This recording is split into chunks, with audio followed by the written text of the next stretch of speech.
Monday, November 24th. Today on Your Morning Atlantic, dumping day. The lucrative lobster fishing season begins in southwestern Nova Scotia. Your top news headlines just ahead. And great gifts from Lego Canada. Flowers, Star Wars, panda bears. They have something for everyone who loves to create. That's in our second hour. Plus, get ready for the holiday haul. We'll kick off our popular annual contest with a visit to McMack Mall. And yes, Woody makes an appearance. All that and so much more just ahead on the Monday edition of Your Morning Atlantic.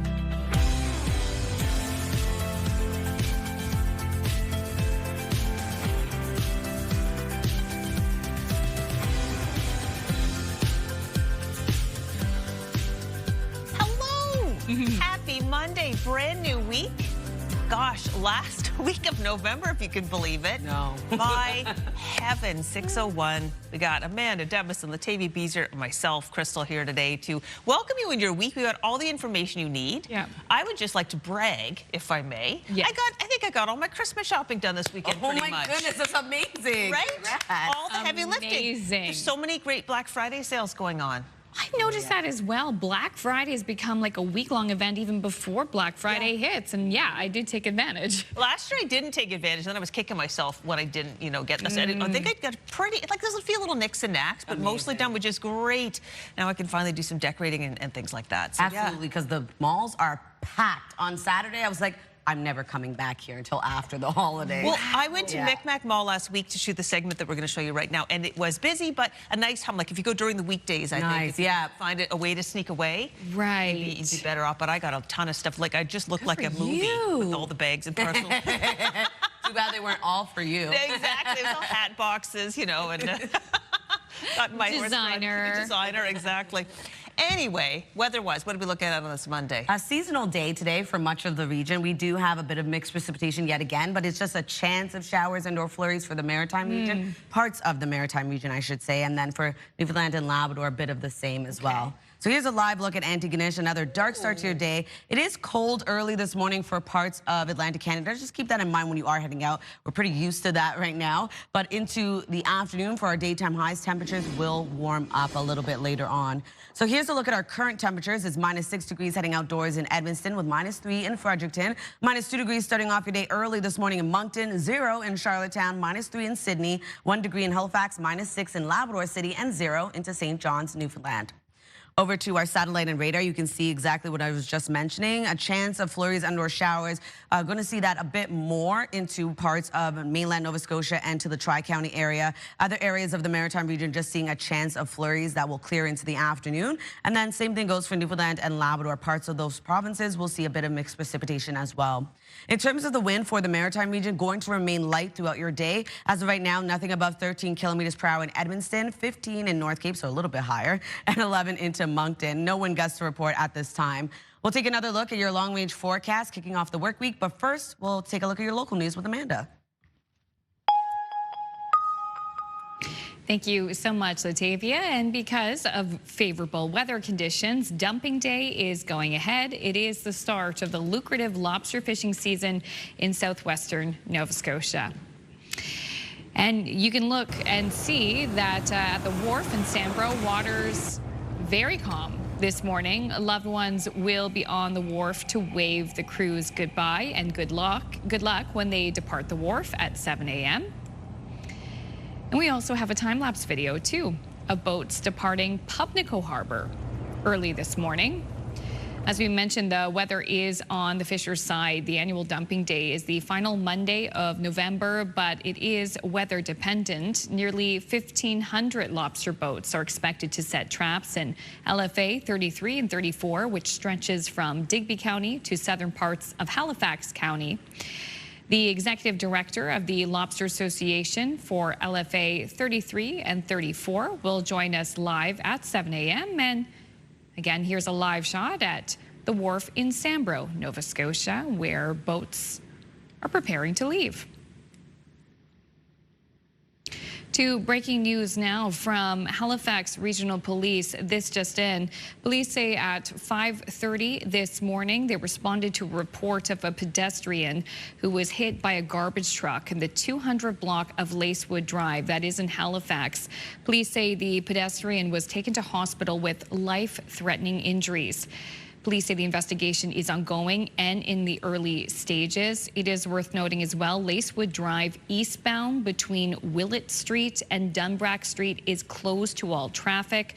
Police also say traffic entering and leaving the shopping plaza at the same location, that is at McDonald's, Shoppers Drug Mart area, that's blocked.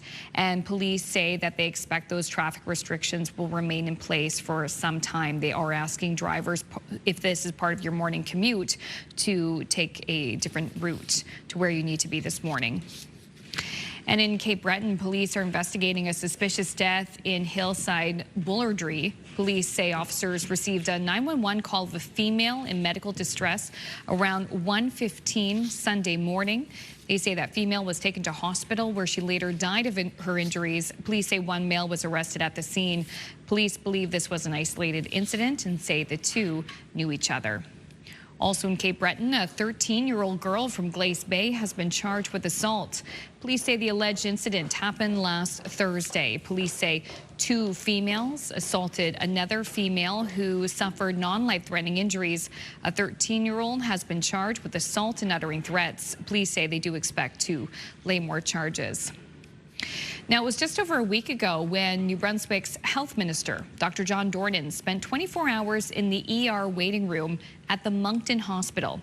Now, the idea came from a man who spent 24 hours in the ER himself and wants to see more change. He's speaking with CTV's Laura Brown.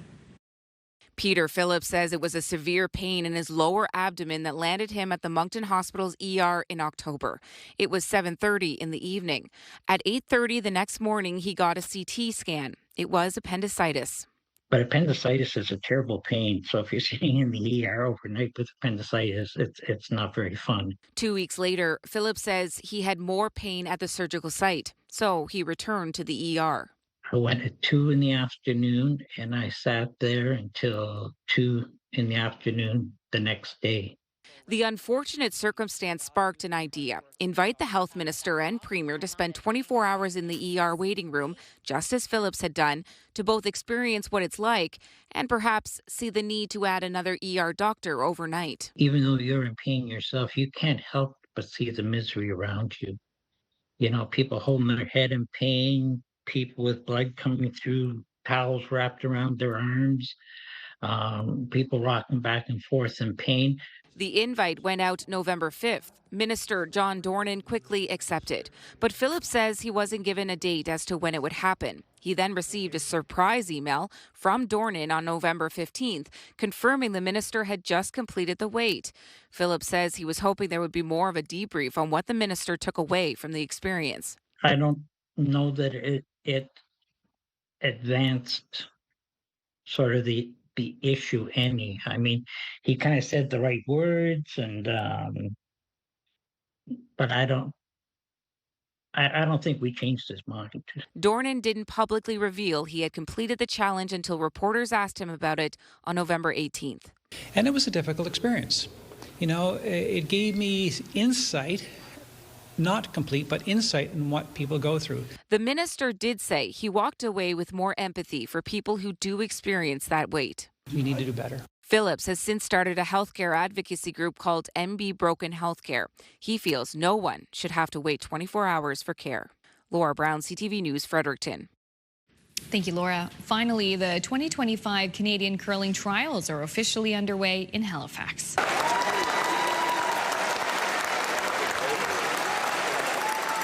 Thousands of fans packed the Scotiabank Centre this weekend as the trials kicked off. 8 women's and 8 men's teams are participating, including Olympic gold medalists and world champions. Curling this week is going to be amazing. We've got teams from all over Canada competing to win the right to represent Canada at the Olympics in Italy. The games are all week, every day. There's multiple draws. Every day also at the Convention Centre, we have the Patch, which is our fun social event area for music and entertainment. And the best of 3 finals, they began on Friday. The Winter Olympics, by the way, did take place in February, so not much break for whomever is going to represent Canada on the world stage. But what an exciting time for curling fans. Totally, yeah. Great crowds. I shout out to the people at the Scotiabank Centre for how quickly they can change. Now it's a curling, full, beautiful, world-class curling facility. Yeah. Next week, who knows what it'll be. Could Yeah, be a who dog knows? show. It's true. Which would bring us to our next story. The Nova Scotia SPCA has an official tartan, which is great news if you want to get your paws on a thoughtful gift. The new Nova Scotia SPCA tartan was officially registered in Scotland. Features this pattern, and you can get human scarves. This is a human scarf, but you can also get bow ties and collars for your furry friends. The items are made to order by a local company, and the Nova Scotia SPCA chose the colors carefully. So let's look at the tartan and tell you the colors. Red represents the Mi'kmaq people. Gold represents over 400 years of contributions to our province by those of African descent. Silver, the color, represents protection. Blue represents welcoming newcomers to the shores of Nova Scotia. Green, the color of new beginnings. And finally, white, the eternal color of hope. A hope for a future where animals are safe and healthy. Oh, that is beautiful. Isn't that beautiful? Yeah, that's You cute. can get the details on the NSSPCA website. Oh, that is so sweet. Thank you for that, Crystal. I love that. I love it too. Oh, we're still ahead. I'm going to have your first look at your national and international news headlines on this Monday morning, and Latavia has our first full look at the forecast. Good morning to all of our viewers in Yarmouth, and also good luck to all the fishers getting ready to head out for dumping day. We're wishing you a safe and lucrative season. The forecast coming up next.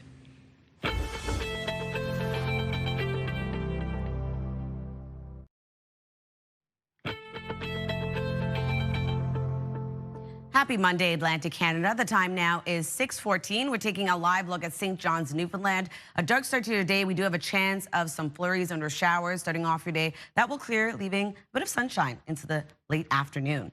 Weather is brought to you by ALC.ca. We are seeing another cool start to the work week, so keep that in mind when you are heading out. -3 degrees right now in Fredericton, with -2 in Moncton, 0 in Halifax and Charlottetown, with -3 in Sydney, -6 into Labrador City.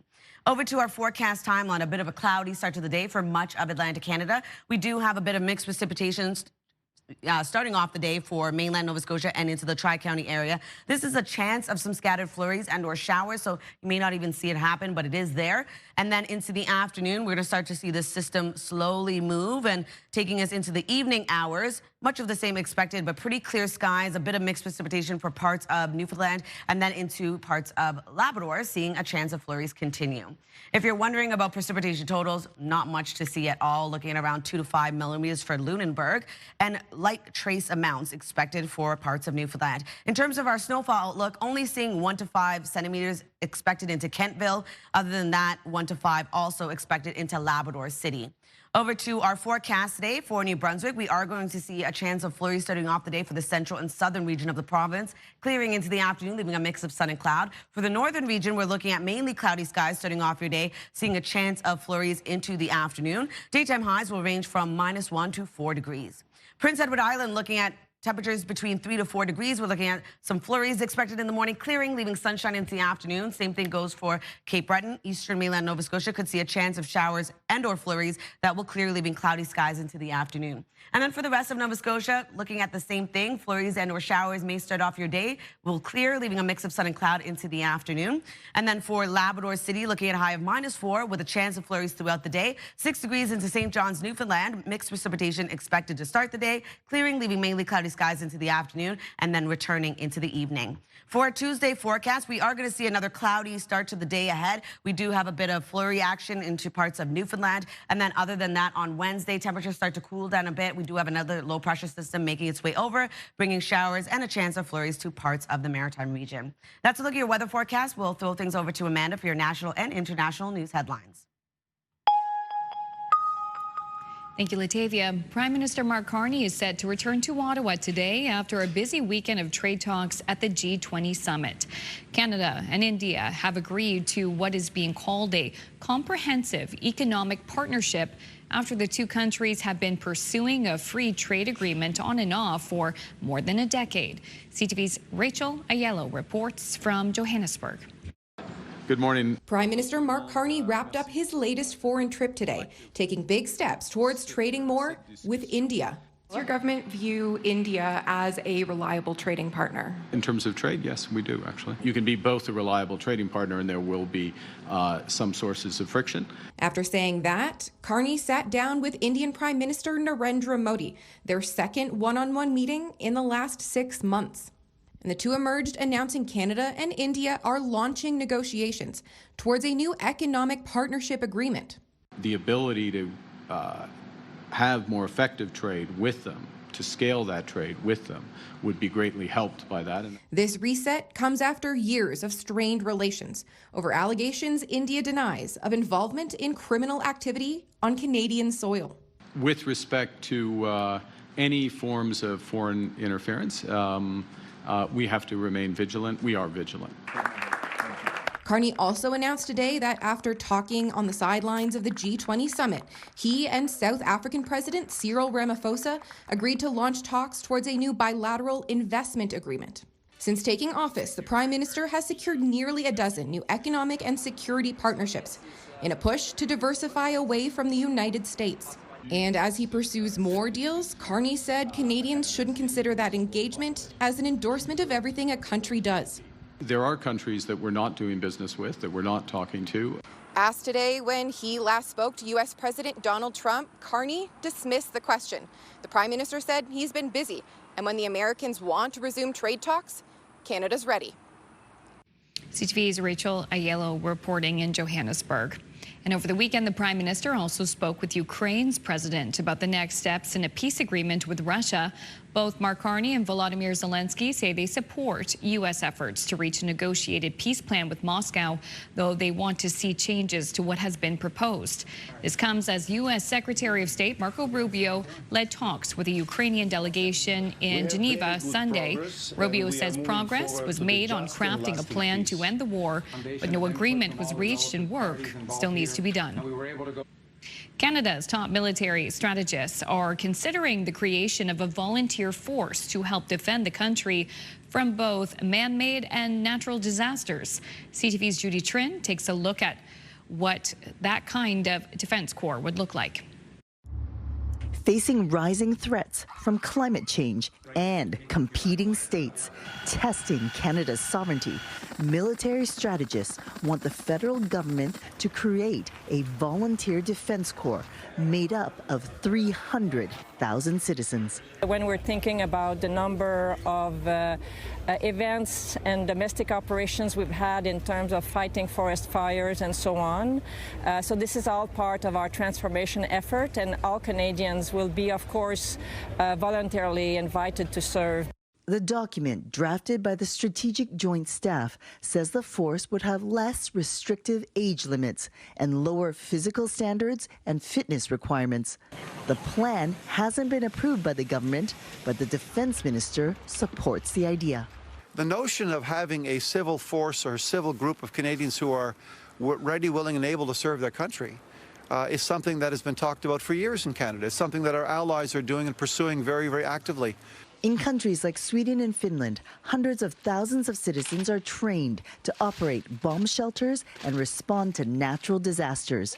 Under Canada's plan, the volunteers would get 5 days of training each year to learn how to shoot a gun, drive a truck, and operate a drone. They would not be paid. It's no surprise that the Department of National Defence and Canadian Armed Forces would look to many sources to recruit people from, including people who are already dedicated to public service. They may be federal, they may be provincial, they may be municipal, they may be in business, they may be in the banking sector, they may be on Bay Street. But the number of volunteer recruits may be too ambitious when the Canadian military is still dealing with a shortage of 15,000 soldiers. McGuinty says he's confident the $82 billion the federal government earmarked for defense in this year's budget will lead to more interest in the military and more recruits. Judy Trin, CTV News, Toronto. Thank you, Judy. A quick break here. When we return, we'll have your must-see moment from our colleagues at TSN. That's right after the break. Please stay with us.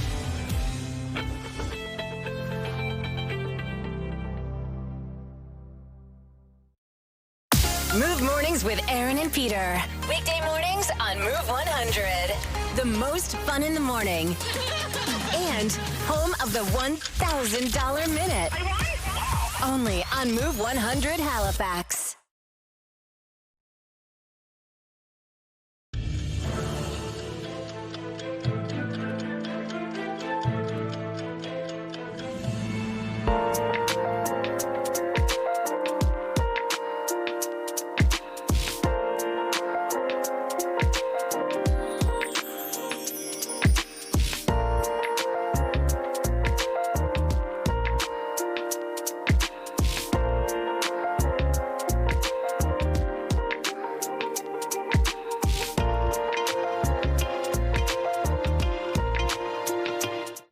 Good morning and welcome back. The time now is 6:25 and it's time to check in with our friends at TSN Sports Center for today's must-see moment. Hello, Jermaine Franklin here inside the Sports Center newsroom with your must-see moment from Sunday, and it comes from the Hurricanes and Sabres. Pick it up in the second period. Beck Malenstein pulls off, oh, that is a ridiculous move, before beating Frederick Anderson for the spectacular goal. The Sabres fourth liner going deep in his bag on this play. Malenstein is a fifth-round pick from back in 2016, and this was only his second goal of the season, but that will help them stay with the Sabres, that's for sure. That's their fourth win in the last 5 games. Tonight on TSN, it's Panthers-Niners on Monday Night Football. Carolina looking to win 4 straight on the road for the first time since 2015. Kickoff goes 8:15 Eastern. That's all from the Sports Center newsroom. Have a great day.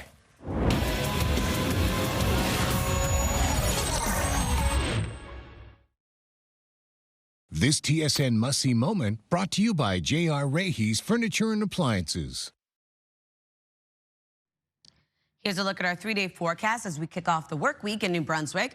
For the central and southern area of the province, we're going to see isolated flurries start off the day, clearing into the afternoon, leaving a mix of sun and cloud. For the northern region, starting off the day with a bit of sunshine, seeing isolated flurries into the afternoon, a high of 2 today. On Tuesday, 6 degrees with sunshine across the province, increasing cloudiness into the afternoon. And then on Wednesday, a high of 5 with periods of rain throughout the day. Nova Scotia is looking at a bit of mixed precipitation, clearing into the afternoon, leaving sunshine with a high of 4. Tuesday, we're looking at a high of 8 degrees, a mix of sun and cloud with evening showers. And then on Wednesday, periods of rain across the province with a high of 6. Prince Edward Island looking at 3 degrees today with isolated flurries starting off the day, clearing, leaving a mix of sun and cloud. 5 degrees on Tuesday with sunshine across the island. And then on Wednesday, a high of 6 with showers transitioning to rain.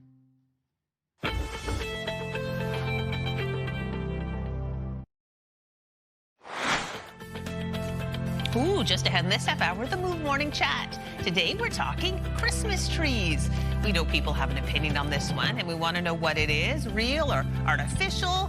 Have you got your tree up yet? That's in about 15 minutes on CTV's Your Morning Atlantic.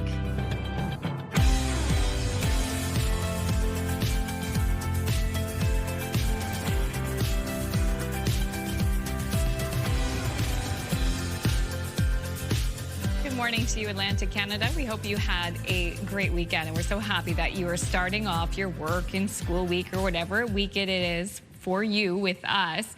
This weekend, too, seemed like the weekend that quite a few people, at least in our neighborhood, put up their outdoor holiday decorations. It was beautiful yesterday. Yeah, the weather was nice. Like it was pretty mild and bright and clear.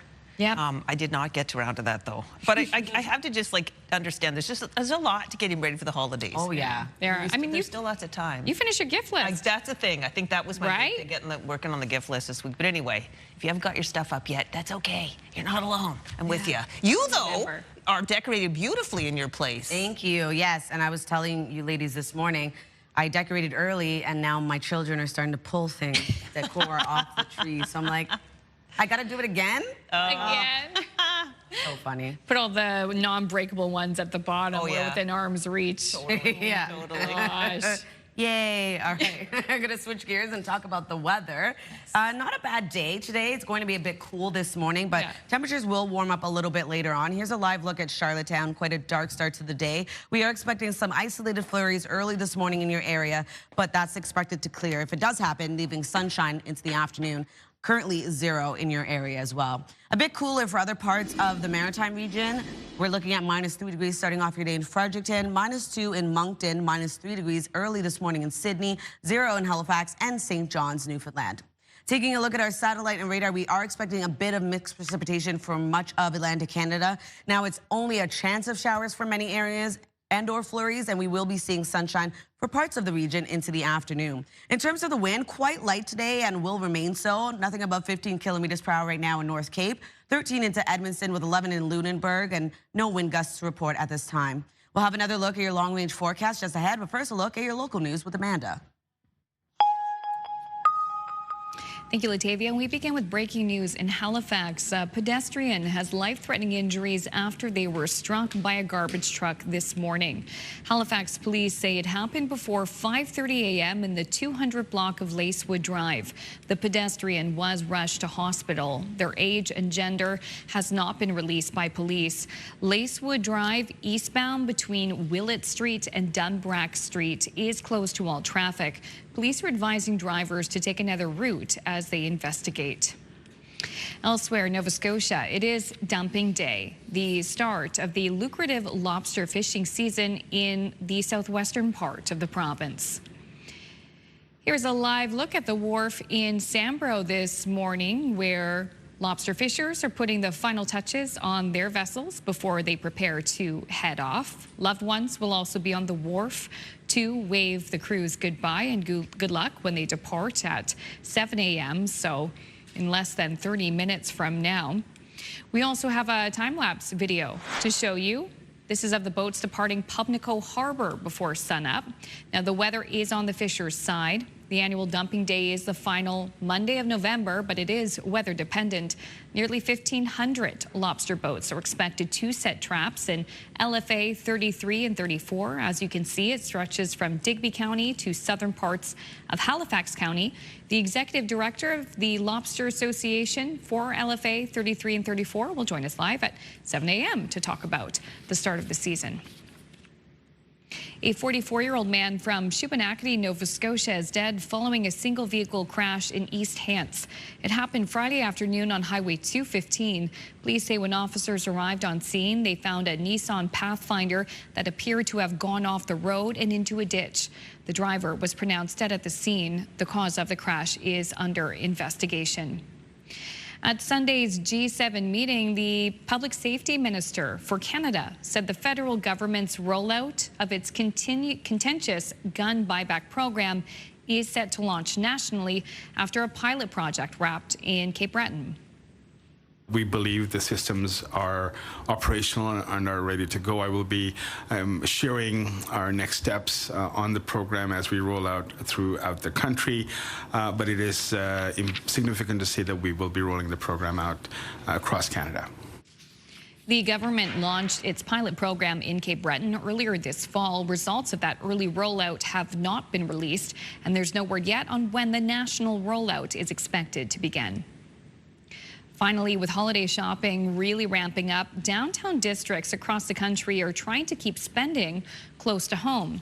CTV's Maria Saru shows us what businesses in Charlottetown are doing to get people into their stores.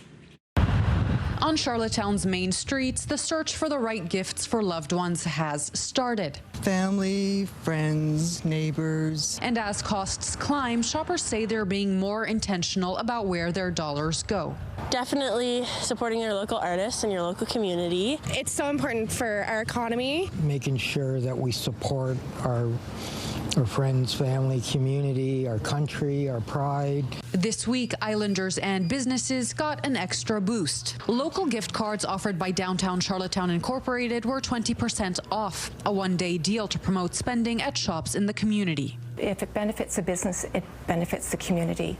It means that there's more attendance at events. It means that there's more tax base for social programs. 140 plus stores and restaurants are participating, and Charlottetown is one of more than 40 cities across Canada that have joined the Downtown Gift Card program. The aim is to drive some sales away from massive online retailers into small independent businesses. Owners say every customer coming through the door counts. With the trade negotiations with tariffs, we've seen a real surge of people finding it important to support local, shop local. For stores on this street and beyond, a holiday shopper today could be a return customer tomorrow, and that can make a real difference. Maria Sru, CTV News, Charlottetown. Thank you so much, Maria. All right, let's talk about pugs, shall we? One of my favorite breeds of dog. Helping pugs live their best lives and breathe easier is the goal of some new wearable technology. Oh my gosh. So the adorable noses on breeds like pugs or English or French bulldogs, these can sometimes lead to breathing problems that require surgery. Well, researchers at the the Ontario Veterinary College are using a wearable tracking device to monitor the health of certain breeds of dogs. The technology is similar to a smartwatch, and it's called FitBark. There it is on the collar. The research team is hoping to gather data to help better understand breathing challenges and their treatments. Also an excuse to show some adorable pictures of pugs on a Monday morning. I was really hoping. Frenchies. And Frenchies. So cute. They do make a lot of noise. I have a few in my area, and they're like... Gremlin noises. It's a little one. Yeah. Oh, I hear you coming around the corner. Oh, yeah. They're so cute. They're so cute. Little eyes. Oh, my goodness. Oh, shitty little eyes, too. But they do have some breathing challenges. That's true. All right, still ahead, we're going to have your entertainment headlines from the weekend. Also, too, it is the Move Morning Chat. Today, we're asking, real or artificial? What is your Christmas tree of choice? How do you like to decorate it? And is it up? Those questions coming up next.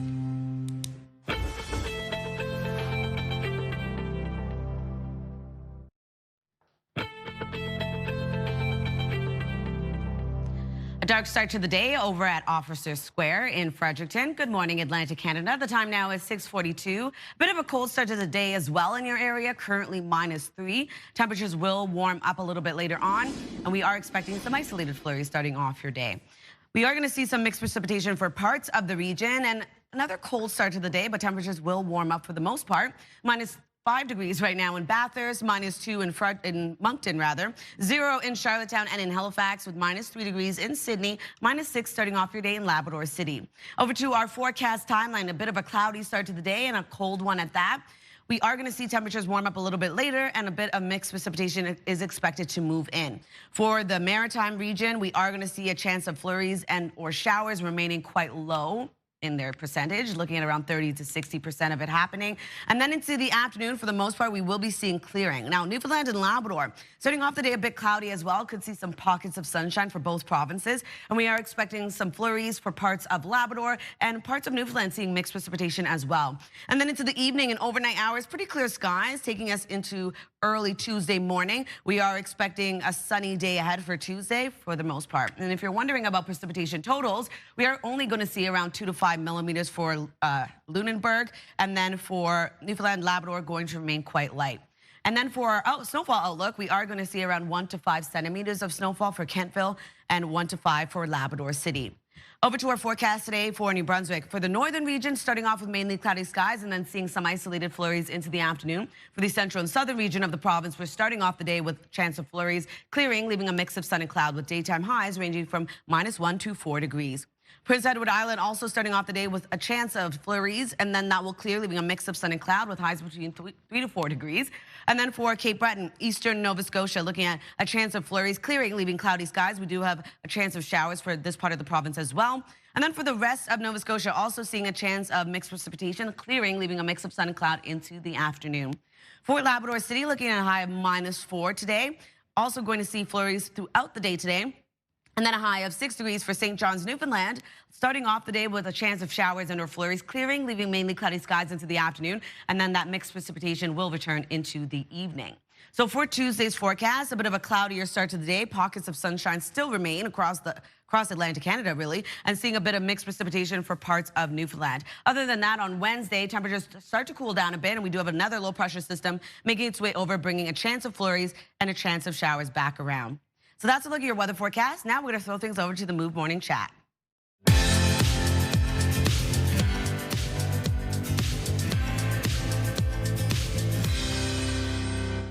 Well, today it's time for the Move Morning Chat. We're joined by Aaron and Peter, and we're talking about Christmas trees, one of our favorite topics around here. So Aaron and Peter, real or artificial? Yeah, you know what? I mean, normally I would like to tell you that my tree's up already. I'm just late on the game this year, but I'm team artificial as much as I love having a real tree because I grew up with 3 real trees in my house as a kid, Wow. but I've always lived in apartment buildings, and you can't have real trees. So I am team artificial tree. However, I do buy a lot of candles that smell like Christmas trees, and I just give myself the illusion that it's real. I can smell it. I just don't have that mess on the floor. Yeah.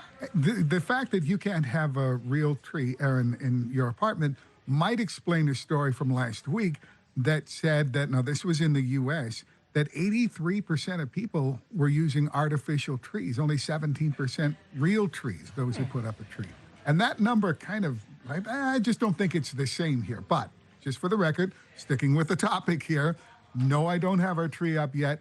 Yes, we do put a real tree up, and we've been doing that for years and years. And I think I would be kind of shamed in my family if we didn't put a real tree. He even cut one down in his own backyard one year to try to cut corners, and it was horrific. Yeah, it was awful. We decorated it, we undecorated it, and then we went out and got a good tree. Yeah. Oh my gosh. I was expecting this like heroic moment of like Peter coming in through the door with this tree over his shoulder. Guess it didn't turn out that way. We're team both. Like, we love having an artificial tree and a real tree for the same reasons that everyone does. We're fortunate enough to have our own home, and we have the space.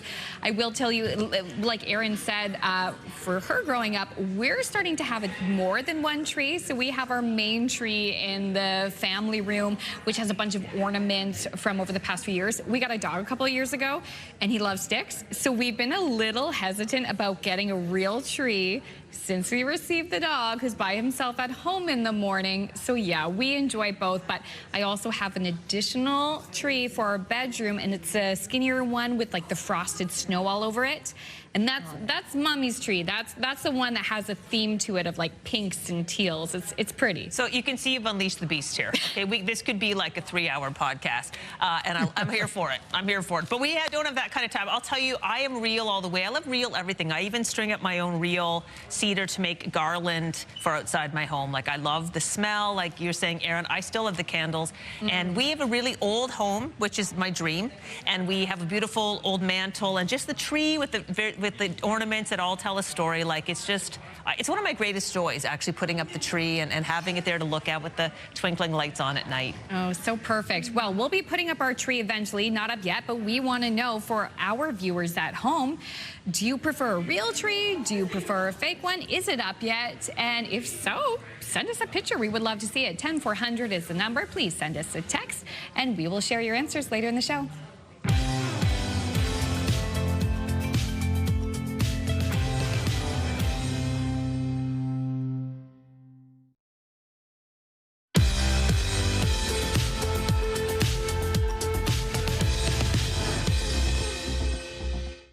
And welcome back. The time now is 6:51. We're going to head over to Hollywood and take a look at your entertainment headlines. Alphaba, they're coming for you. Universal's Wicked franchise defying gravity this weekend as it soared into theaters, breaking its own record at the box office, or at least the record that was set by last year's first installment. Wicked for Good opened to $150 million domestically, raking in $226 million globally. It was also the biggest global opening ever for a movie based on a Broadway musical, as well as the biggest global and domestic opening for both of its stars, Ariana Grande and Cynthia Erivo. Eddie Murphy will be honored with a Life Achievement Award next April from the American Film Institute. The 64-year-old has been a force in entertainment for nearly 50 years, starting with his stint on Saturday Night Live, and then a string of box office successes that included the Beverly Hills Cop franchise, Coming to America, and Shrek. He's also won a SAG Award and a Golden Globe for his role in Dreamgirls. Hugh Jackman and Kate Hudson walked the red carpet Friday for the London premiere of their new movie Song Sung Blue. Based on the real life of Lightning and Thunder, a Neil Diamond tribute band and married couple, the movie features many of Neil Diamond's greatest songs, including Sweet Caroline. It's so fun because it brings people together, and I think Neil what an amazing song for him to be able to perform all the time. And happy birthday, Katherine Heigl. The Emmy Award-winning Grey's Anatomy actress is 47. That's what's happening in Hollywood. I'm Allison Cossack, ABC News.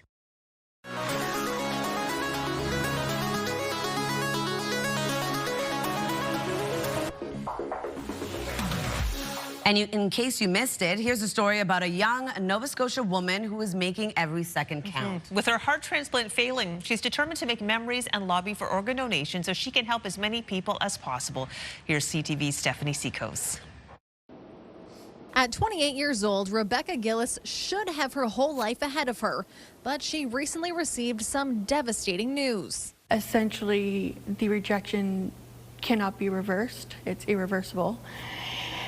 And surgery or any other operations are not and will never be an option, including retransplantation. Rebecca was born with complex congenital heart disease. When she was just 5, her family traveled to Toronto with the hopes of receiving the good news of a heart transplant. It didn't work out at that time, but several years later, she finally got one. After I got my transplant, I did, notice that I could breathe better, I can walk better, I can do different things. So when I was at my healthiest, I was giving back, I was doing fundraisers, I was raising money. It's been 13 years since her heart transplant. After finding out it's now being rejected, she's had to move back to Pictou to be closer to her mom, Jennifer. Nobody ever wants to get a diagnosis like that. And it's hard to stay strong, but I'm a mother and that's what I have to do. While they don't know how much time they have left together, they are making the most of every second. We all have busy lives. We all have other commitments, but right now Rebecca's 1,000% my focus. Rebecca has started a bucket list, and they're already checking off items, the first being matching tattoos. I'm going to do whatever I can. I'll talk to whoever I can. I will beg for help from whoever I can to make these dreams come true. The biggest thing on my bucket list that I want to do is take my niece, Daisy, to Disney World. As Rebecca reflects on her life and the legacy she wants to leave, my biggest message is to always give kindness, be generous, give when you can, and help those in need. Rebecca hopes that by sharing her story, people can see the true impacts of organ donation and the extra time it has given her family.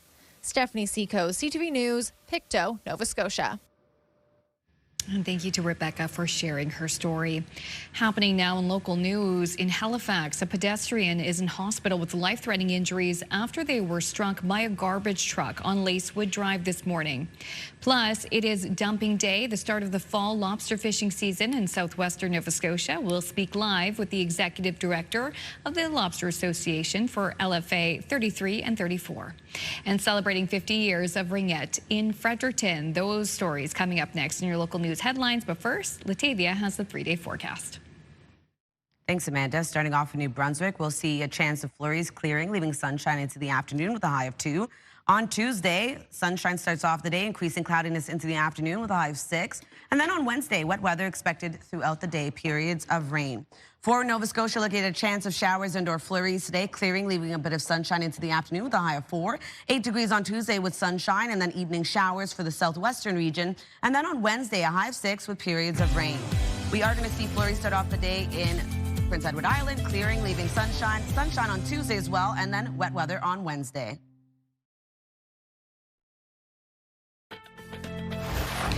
Monday, November 24th, today on Your Morning Atlantic, dumping day. The lucrative lobster fishing season begins in southwestern Nova Scotia.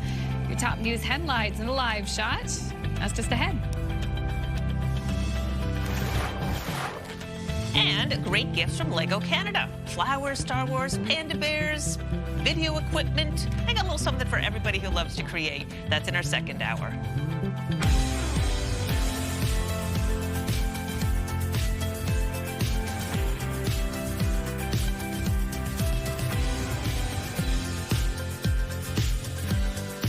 Good morning, Atlantic Canada. Thank you so much for joining us. Time now is 7 o'clock, a whole new hour and lots to show you still coming up. And good thing that the weather conditions are lovely today because it is dumping day. It's very weather dependent. It's always the last Monday of November. But the weather looking good today for the fishers, and they're off. Absolutely. Yes. We're going to take a look at that live shot in Sambro. You can see the boats heading out. Currently 2 degrees in your area, and we are going to see a bit of flurry action, but it's quite light and just a chance of flurries and or showers later this morning, clearing, leaving sunshine in your area. And we're going to see that pretty much right across across the Maritimes. So just keep that in mind. A cold start to the day. Temperatures will warm up a little bit later on.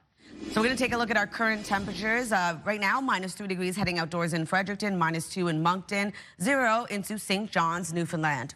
Over to our satellite and radar, you can see here a bit of mixed precipitation starting off the day. A chance of showers and or flurries for parts of the Maritime region, clearing, leaving sunshine into the afternoon. Also going to see flurries and or showers for parts of both Newfoundland and Labrador. Light wind throughout your day today for all 3 Maritime provinces. Nothing above 15 kilometers per hour right now in North Cape, 13 in Edmonton and in Yarmouth, 11 into Lunenburg. No wind gusts to report also at this time. We'll take a look at your local news now with Amanda. Thank you, Latavia. And we begin with breaking news in Halifax. A pedestrian has life-threatening injuries after they were struck by a garbage truck this morning. Halifax police say it happened before 5:30 a.m. in the 200 block of Lacewood Drive. The pedestrian was rushed to hospital. Their age and gender has not been released.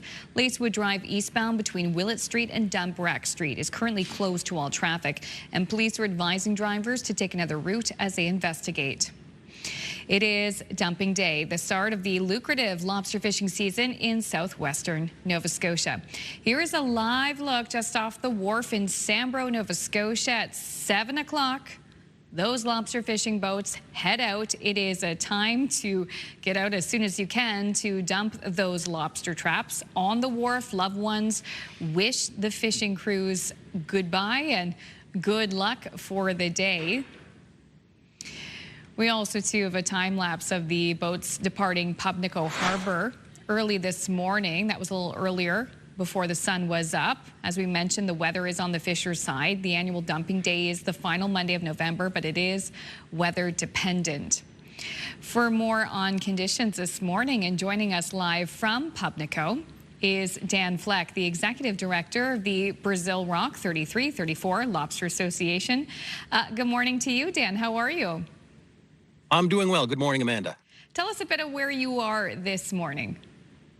Well, early this morning, about 4 o'clock, I was at the mouth of Pubnico Harbor to watch the vessels depart from Lower West Pubnico, Lower East Pubnico, and East Pubnico as they set sail. But right now, I'm at the mouth of Yarmouth Harbor. So how are you and fishers feeling this morning? Pretty happy for the weather. In LFA 34, the captains departed an extra hour early this year because there might be a little bit of a puff of wind of perhaps 30-35 knots to the far southern portions of the fishery, which is 50 miles off. That takes a while to get there, so captains want to get there while they still have daylight and calm seas, get those traps in the water safely. And that was that time-lapse video that we showed just a moment ago, and that is courtesy of you as well. For us here on land, tell us how fishers prepare for the day and what is ahead for them today. It takes several weeks to prepare to get all this gear ready. People work on it through the summer and the fall, get all the gear ready, all the traps, all the bait, prepare the bait, get it ready to go, load equipment, groceries, and vessel maintenance. And then their training, their safety drills, make sure everything's prepared to go because we don't want any surprises on this day. Can you give us an idea of how many fishers are taking part today and how many traps you expect to be set? Oh, a math question on Monday morning. Thank you for that. You're welcome. We could see 10, 11, 12,000 people on board the boats today because we're close to 1,700 some odd boats. In LFA 33, each boat has 250, and in LFA 34, each boat has 375. So there's a lot of equipment, a lot of people, and a lot of assets on the water today. Okay, and conditions good this morning, you were saying? Oh, we couldn't ask for a better day. We could not ask for a better day. There's a weather safety protocol where port representatives and DFO get together, and if it needs to be adjusted, the season will be adjusted. But today, it's good. The conditions are perfect. It's very calm, negligible winds, and perfect. Thank you, Latavia. You hear that, Latavia? That's thanks to you. Dan, thank you so much. We're wishing you and all the fishers a very safe and lucrative season. Thank you so much, Dan. Thank you, Amanda, and I'm sure everyone will appreciate your wishes. Have a good day. You too. You too. Dan Fleck is the executive director of the Brazil Rock 3334 Lobster Association, joining us live from Pubnico, Nova Scotia this morning. Finally, to New Brunswick, the sport of Ringette is celebrating 50 years since the first league began in Fredericton, and it's grown a lot since then. The Ed Benoit tournament was held over the weekend with 93 teams from across the Maritimes and Ontario. CTV's Laura Brown caught up with Louise Wilkins, who was on the original team 50 years ago and is now watching her great-granddaughters play. We started playing here in 1975, and I played in the first games they played here. How does it feel to be able to say that? Right? It's amazing to say that, to have a sport start and we see it develop throughout the province and stuff. It's been quite a journey. Okay, and we're having 4 generations play it. My daughter played it. She played in the Canada Games, and her in the first Canada Games that had Ringette in it was 1991. She played in that, and her daughter was on the team that won the bronze medal in 2015. So this is a truly family affair for you? Oh, it is, yeah. It's been a very nice thing to do, okay, and enjoyed the games, okay, and see the sport develop. What is it about the game for you and your family? It's just it's a good game for girls to get out, and team sports are so good, especially, and when we started, team sports for girls were unusual, okay, and to see that develop, okay, and this is a great team sport for girls. They make lots of friendships, and it's really good for their development. And how long did you play? I played for about 15 years. Just how does it feel to watch your great-granddaughter? Oh, it's amazing to watch them play. There's no question to see them come out and enjoy the game.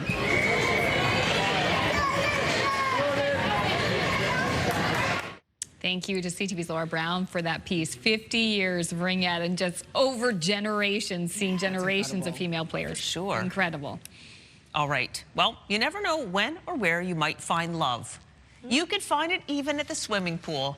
At a later age in life, a couple who met at the YMCA water aerobics class tied the knot, and they held the ceremony in the very same pool where their romance began. 82-year-old Edward LaRue met 78-year-old Marlene Parsons in the class in Maryvale, Illinois. They both had lost their longtime spouses about 6 years earlier, but after some playful splashing, they realized how much they liked each other, and it turns out that the aerobics director is a minister. What? So it just worked out great. They took the plunge in the pool. That's adorable. Oh my goodness, that is so sweet. Right? Oh. And finding love too. The bride had white water shoes. Oh, perfect. That's my gosh, it's. Oh, love. Here we go. Nothing like it. On a Monday. Yeah. Oh, thank you for that. Well, still ahead, I'll have a look at your national news headlines, and also after the break, Latavia has your latest look at the Monday forecast. In fact, it's the last Monday of November. Yes. Good morning to our viewers in Quebec, Nova Scotia. Beautiful sunrise to greet you on this Monday morning. We'll be right back after this.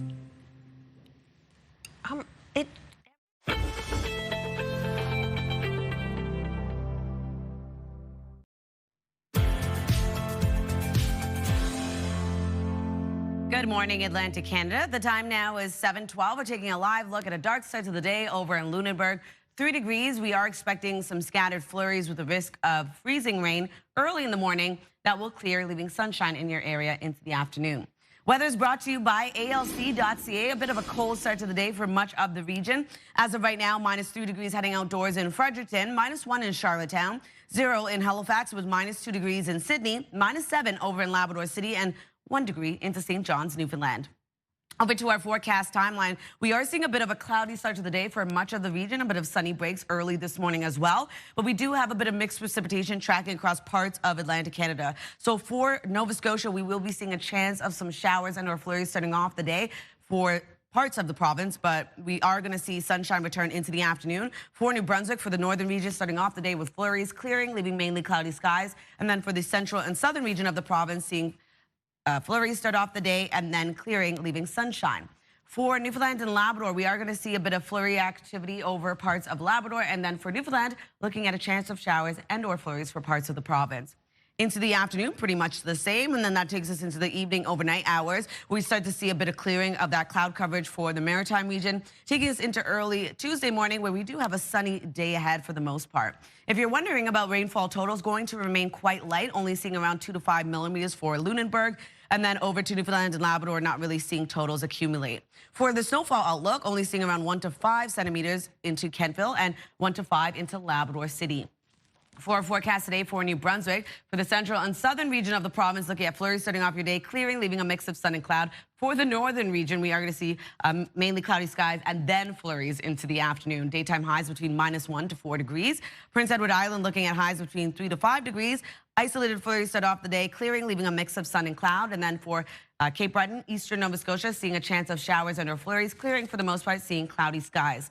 And then for the rest of Nova Scotia, same thing applies. Mixed precipitation will start off the day, quite low in its activity though, clearing, leaving a mix of sun and cloud into the afternoon. For Labrador City, a high of -4 degrees and looking at a chance of flurries throughout the day. And then 6 degrees into St. John's, Newfoundland, looking at showers and or flurries as well. Starting off the day, mainly cloudy skies into the afternoon. Tuesday's forecast, a bit of a cloudy start to the day. We are going to see sunny breaks, though, across parts of Atlantic Canada. We do have a bit of mixed precipitation across parts of Newfoundland. That clears out. And then Wednesday's forecast, we do have another low, bringing mixed precipitation back our way. So that's a look at your forecast. We'll throw things over to Amanda for your national and international news headlines. Thank you, Latavia. Jamaica is still reeling from the catastrophic effects of Hurricane Melissa and is now dealing with a deadly outbreak that has killed 6 people. The Caribbean nation has declared an outbreak of a bacterial disease on the island. Officials say stagnant water left behind by Hurricane Melissa last month has created a breeding ground for the disease. Canada has committed millions of dollars in aid to Caribbean nations, including Jamaica, impacted by the hurricane. On the West Coast in British Columbia, conservation officials are increasing their efforts to track down a mother bear and her 2 cubs days after a group of elementary school students and their teachers were attacked. CTV's Craig Krause has more. Traps, snares, and cameras are being scattered around the Bella Coola area as new information emerges that a mother bear and 2 cubs were in the area at the time a school group was attacked. This is probably the most dangerous thing that conservation officers do, especially dealing with family units with sows. We're here off Highway 20 near where the students were having their field trip before they were attacked on Thursday afternoon. And as you can see, the entrance to the trail is taped off as BC conservation officers remain in this forested area, all in an attempt to prevent another attack. You know, like some people, there's some bad people out there. Every once in a while, you get a bad bear. New Elk Nation point out that their people have coexisted with bears for centuries. So how have you been over the last few days? Been hurting inside. Hereditary Chief Noah Pootlis trying to stay strong for his community, sharing stories of how the students and teachers fought back to save one another. The teacher that was helped the kids, he was so brave, he jumped on top of the bear and fought it with his bare hands. But Poulis fears the dangers from the bears will only get worse as more and more appear in the community searching for food. We never had anything like this ever. We are now making aware to the public what we're going through environmental issues.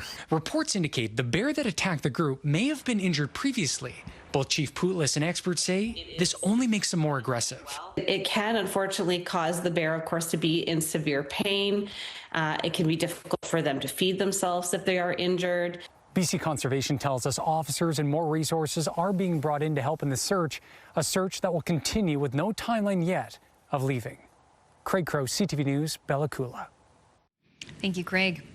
When we return here after the break, we'll be explaining why you may want to add Lego to your holiday list this season. We'll have those details coming up.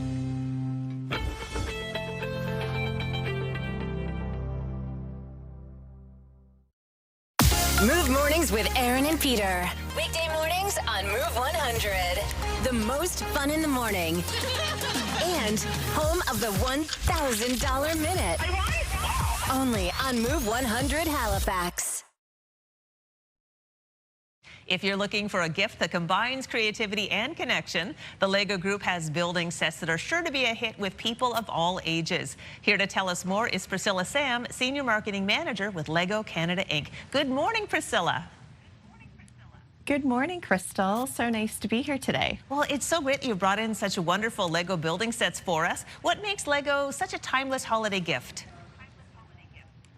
Well, if it's play that you're looking for, we've got a LEGO set for you. Builders of all ages, kids or adults, can find a LEGO set that fits their interests.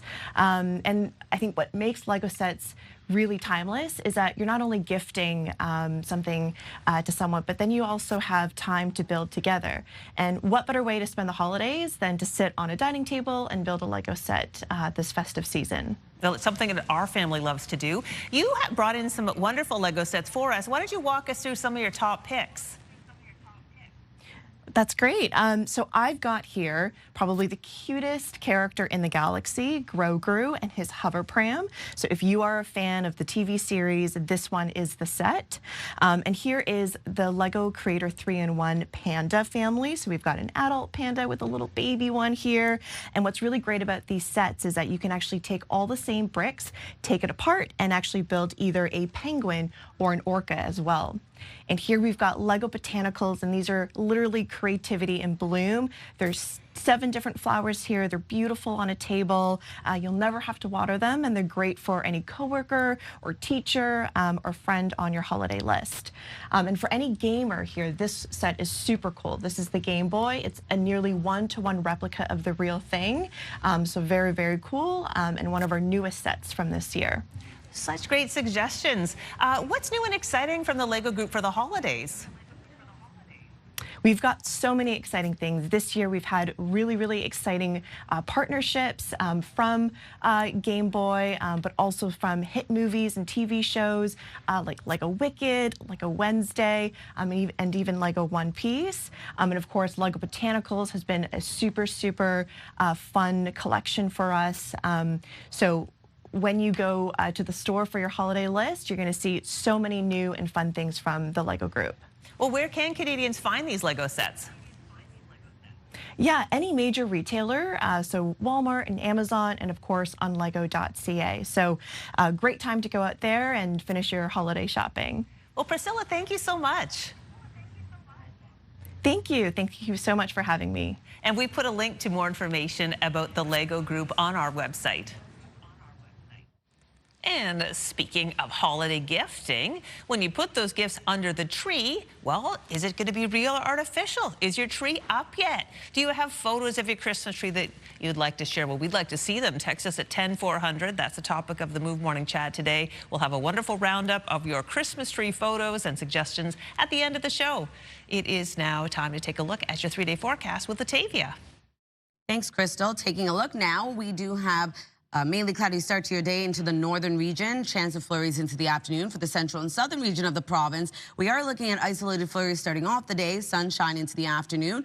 And then on Tuesday, a high of 6 degrees, lots of sunshine starting off the day, increasing cloudiness into the afternoon. And then on Wednesday, 5 degrees with periods of rain across the province. Nova Scotia is starting off the day with a chance of showers and or flurries clearing, seeing sunshine with a high of 4.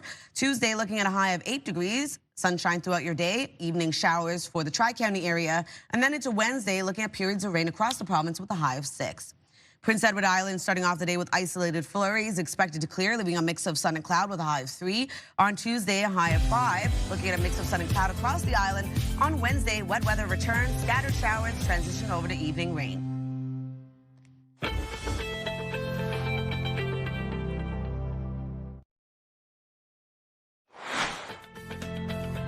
Coming up in this half hour, 'tis the season for our holiday haul. Our popular annual contest kicks off today, and we're visiting McMack Mall in Dartmouth to find out how they're helping you celebrate the season. That's coming up in 15 minutes here on CTV's Your Morning Atlantic.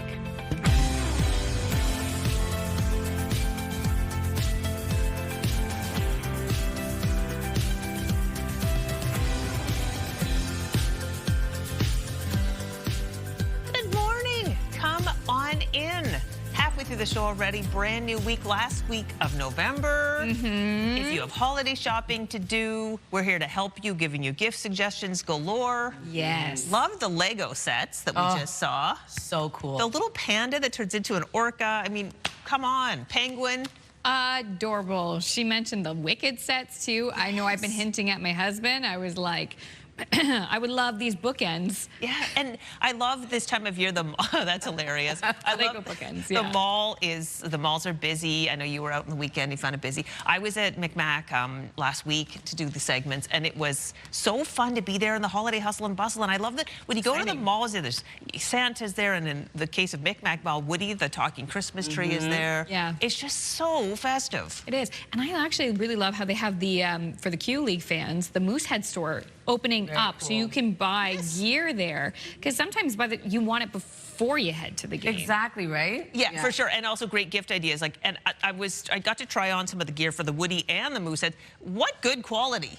Nice. Like, the toque was just like, whoa, like a hug on your head. Ooh, nice and cozy. No, definitely. Anyway, the best selection would be probably now while the going is good. Exactly. And go during the week. That's Crystal's tip. That's my tip. I went on the weekend. Not to McMack, but to the shopping center, Halifax shopping center. It's because people like that hustle and bustle. Though. Oh, you can't even like navigate through.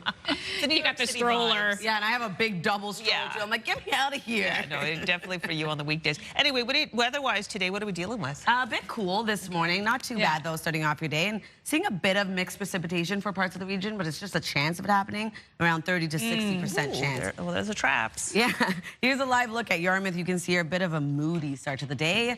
We are expecting a chance of showers and/or flurries starting off the day, around a 60% chance of it happening in your area. Clearing, seeing a bit more sunshine into the afternoon with a current temperature of 2 degrees. For the rest of the Maritime region, looking at -3 starting off your day in Fredericton, -1 in Charlottetown with -2 degrees in Sydney, 0 in Halifax, as well as into Happy Valley Goose Bay, -7 in Labrador City, and 1 in St. John's, Newfoundland. Taking a look at our satellite and radar, a bit of a cloudy start to the day for much of Atlantic Canada. You will be seeing some sunshine early this morning as well, and also seeing a chance of showers and/or flurries for parts of Atlantic Canada, clearing for the most part, leaving sunshine into the afternoon. In terms of our wind, it's going to remain quite light across all 3 maritime provinces, nothing above 17 kilometers per hour right now in North Cape, 15 in Yarmouth with 13 into Edmundston. No wind gusts to report as well.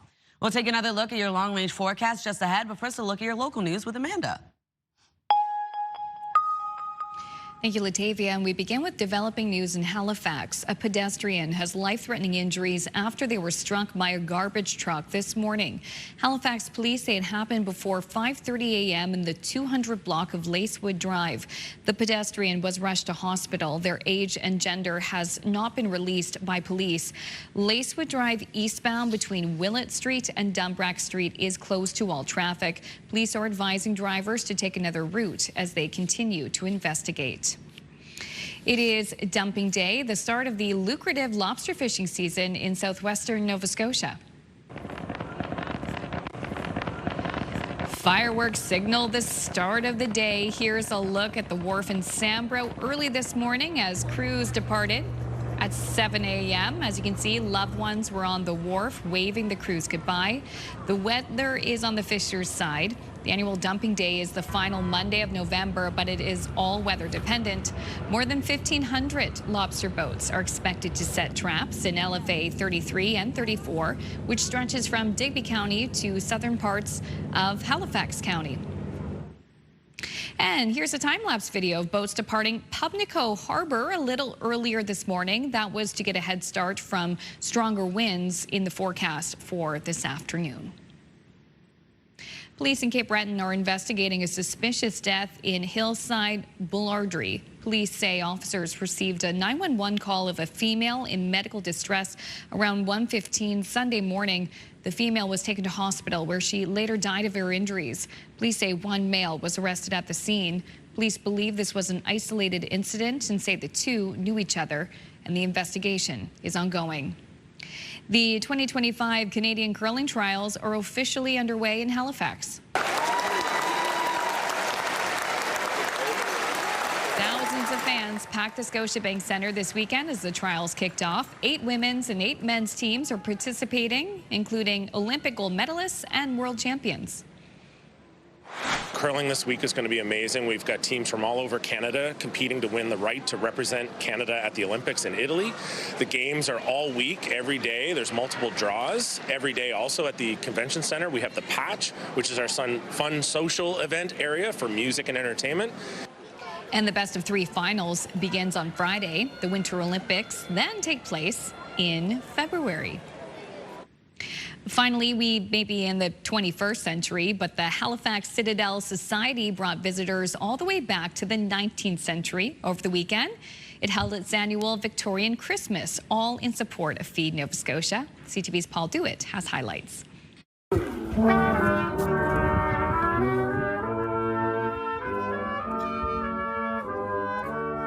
Hello and welcome to the Halifax Citadel Victorian Christmas Weekend. We're just here this weekend to represent what a Christmas festivity might look like during the mid-19th century here at the fort. We have kind of a Christmas party set up, soldiers camp, Father Christmas visits, and multiple bands performers from around the city to come celebrate this weekend with us. You'll see a recreation of a soldier's camp, so what life would look like in the field during Christmas time. You'll see brass bands playing Christmas carols. You'll see other festivities and crafts rooms as well for kids. And we have a coffee bar on set as well, selling kind of food and whatnot. So the camp does a good job of showing people the hardships of living in the fields back in the mid-19th century. Obviously not nearly as comfortable as camping would be today. Welcome to the Victorian Tailor Shop. Everything you see in here are costumes. You can try things on. We have berets, bonnets, we have soldiers' uniforms. We have a photo backdrop as well. So this is an annual event. It happens once a year, typically one of the last weekends of November. So if you're around, next November, I'd highly recommend checking it out. It's definitely one of the top things to see in the city around this time of year.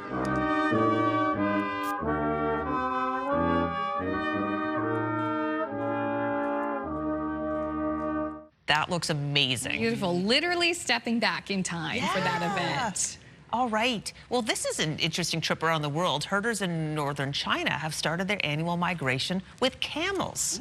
Great video here. More than 2,000 camels will be on the move from their summer feeding grounds in the desert to their winter shelters for feeding and protection from the harsh winter. Plus, the migration gives those pastures time to recover from being eaten by the thousands of camels. You can follow they use their droppings and tracks to track the migration of the camels. They move quickly. See them there, you have to take a motorcycle to, it's interesting how they herd them, not on cowboys, not on horse, but on motorcycle back. It's 200 kilometers to get them to their, to the ground. I always thought camels were really slow. Me too. Yeah. But they really can move. And I just thought I just basically showed this because I just thought this is incredible video and I didn't realize that this was something that happened. It's cool. Look at them. Wow. No clue. First time seeing something like this. Yeah. It happens every year. Look them go. Wrangling camels, that would be a challenging job. I'm glad that's not my job. Maybe they just become super lazy when someone's on their back. They're like, we're not going in. Yeah, exactly. They're like, we're used to the dogs. We don't want those herding dogs. Wow. Bring out the motorcycle. It's like Mad Max. I've ridden a camel before. Once I was... Really? Yeah, I was doing a segment for TV, and you got to get adjusted properly because as soon as they feel you on the back, they go right up, and you have to be on there. You'll get thrown off. Wow. Whoa. Yeah. Really? It was... Because you're pretty high up. Oh, very high up. Legs. Very high up. Yeah, They're lumpy. It was the one with the 2 humps, so I kind of was in between the middle of the 2 humps. Yeah. Wow. Very cool, though. Hold on tight. Imagine if they were going that speed. Oh, my gosh. You'd have to be skilled. Hold on to the hump. Okay, we're about halfway through the show on this Monday, but we hope you stick around. We're in the hump of the show. Oh, my goodness. Oh, my God. I missed that. Okay. Please stick around because the jokes are going to keep coming. Oh, wow. Latavia has our latest look at the forecast, and then it's time for the holiday haul. Oh, it's the most wonderful time of year. Crystal is heading to McMack Mall in Dartmouth to see how they're ready to help make your festive season extra special. Plus, we're kicking off our annual holiday haul contest. You won't want to miss it.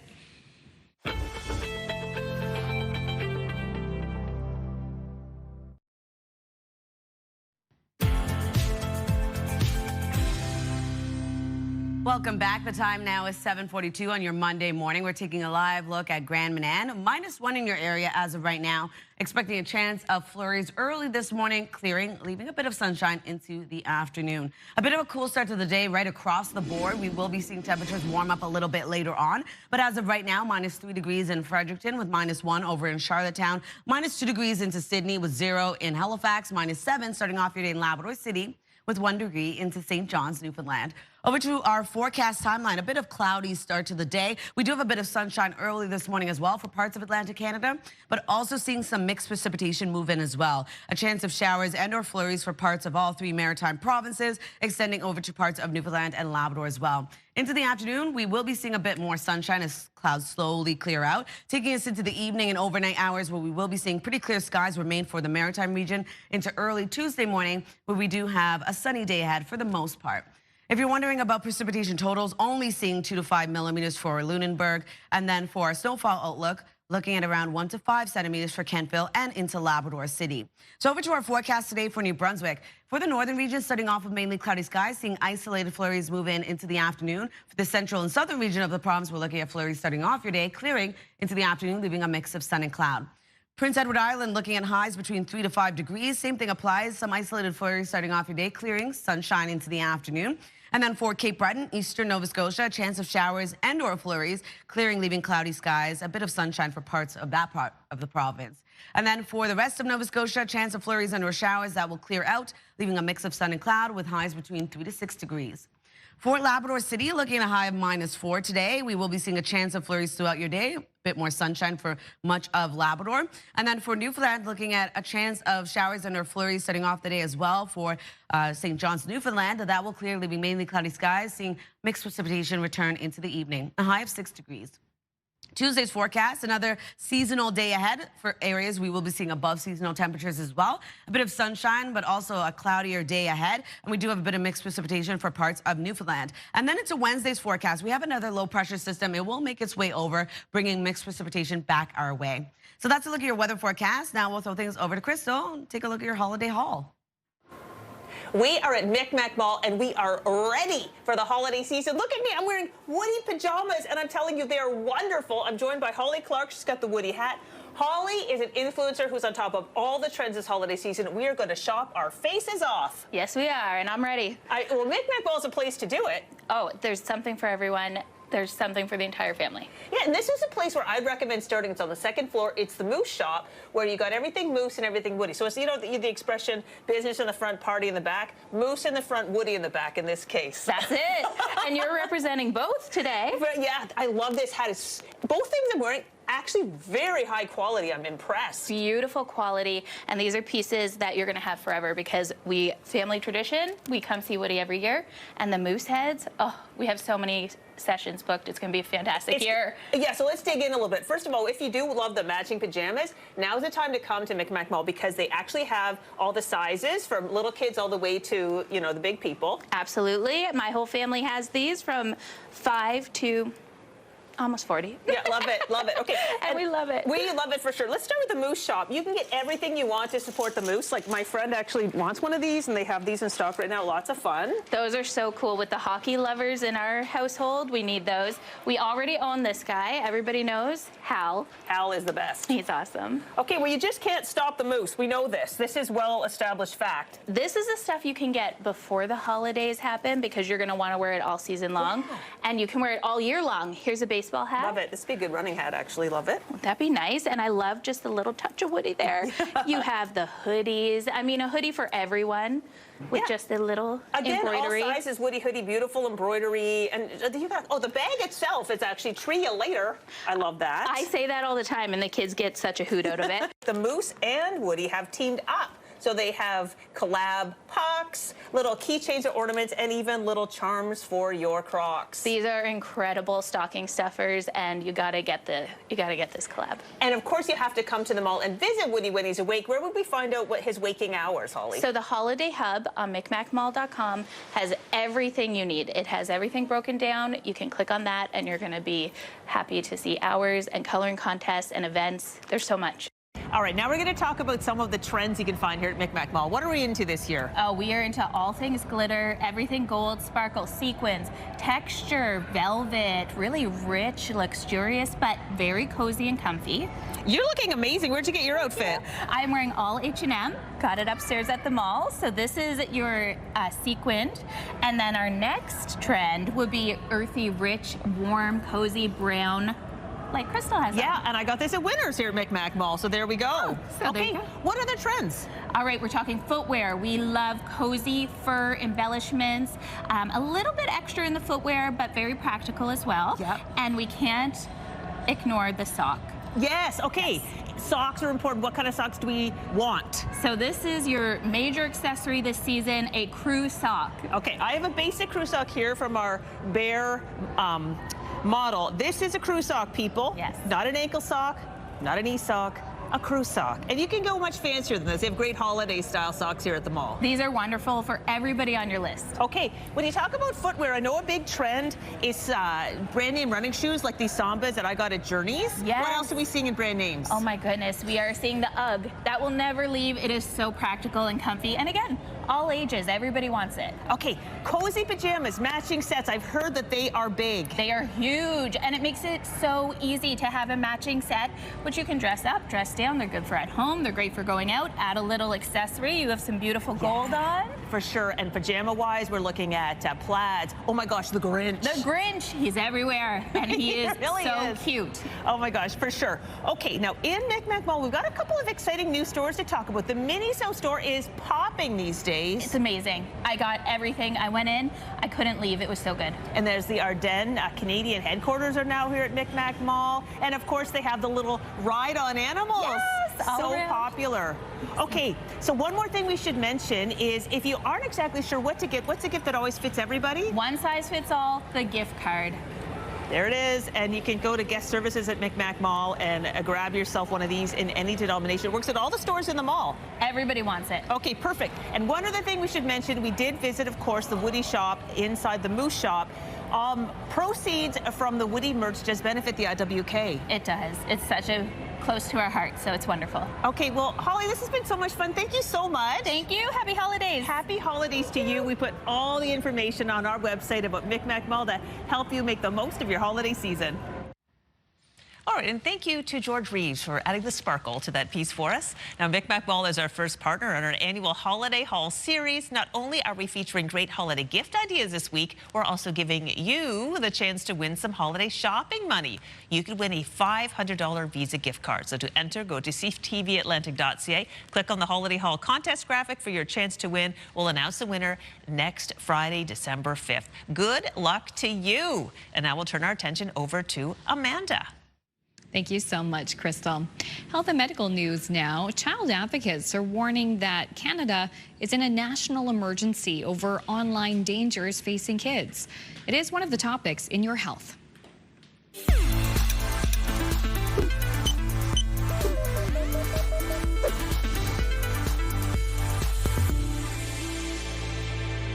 They're calling on Ottawa to revive a stalled online harms law promised 4 years ago. Groups say social media, exploitation, and AI chatbots are fueling a youth mental health crisis. Justice Minister Sean Fraser says pieces of the old bill will appear in new legislation, but advocates warn a piecemeal approach won't protect kids quickly enough. A new study shows the consumption of ultra-processed foods is growing everywhere around the world, and that it's contributing to worldwide obesity. Recent clinical trials have shown ultra-processed foods lead to a person eating an additional 500 to 1,000 calories a day, compared with a diet of minimally processed whole foods. Researchers say ultra-processed foods are highly profitable for the companies that produce them, and the scientists say the companies don't have a lot of incentive to change their ways. UNICEF and the World Health Organization helped support the study, which appeared in The Lancet. Finally, it's a popular trend. Fitness enthusiasts are turning toward weighted vests as a way to enhance exercise. But an expert says carrying too much weight too fast could lead to injury. It's much better to start out with smaller weights, shorter distances if you're talking about walking with a weighted vest, and build up your tolerance. Physical therapist Chris Kolba says before turning to the weighted vest, do some core strengthening and general exercise using body weight. He says that can help build a foundation for added weights.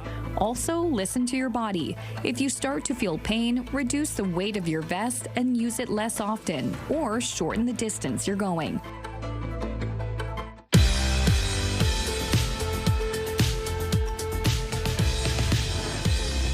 And we just have one milestone to pass along for you today. It's a 102nd birthday for Sophie Gracie of Bedeck, Nova Scotia. Happy birthday, Sophie. Hope you have the best day. That is your milestone again, or find out how to submit one. You can visit our website, scan that QR code on your screen, and a reminder that milestones must be received 2 weeks in advance.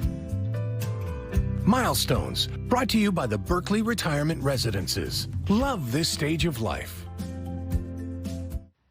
Marianne Banshees is an internationally recognized graphic artist whose work has been featured in hundreds of magazines and art prints, and print ads, rather. That's right. And as CTV's Mike Lamb shows us, she started a new chapter opening her own studio in Lunenburg County.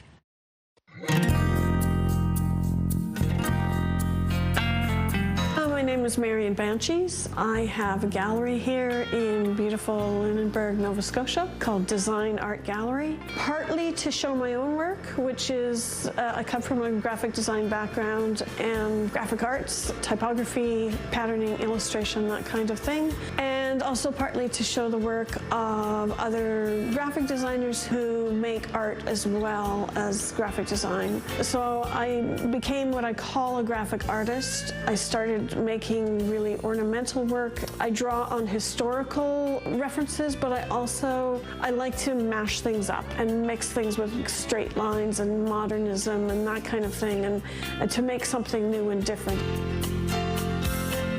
My work is ornamental, very detailed, sometimes labor intensive, and I work in a huge variety of mediums, from digital to collage to painting. It just depends on my whim at the time. Saks Fifth Avenue in New York. I designed these snowflakes for them. They made boxes and bags and they put it all over their store. I just got super lucky in that I became extremely well known for this work and had a very, very successful 15 years, I would say, doing that. And now I have a new chapter, working more as a fine artist, working for myself. I can be inspired by the reflection in a window, a series of colors that I see somewhere, the pattern of tar on a street, the way it's fixing the crack in the road, and get an idea from that. And that's really what inspiration is that moment of, like, wow, look at that. I could make something with that.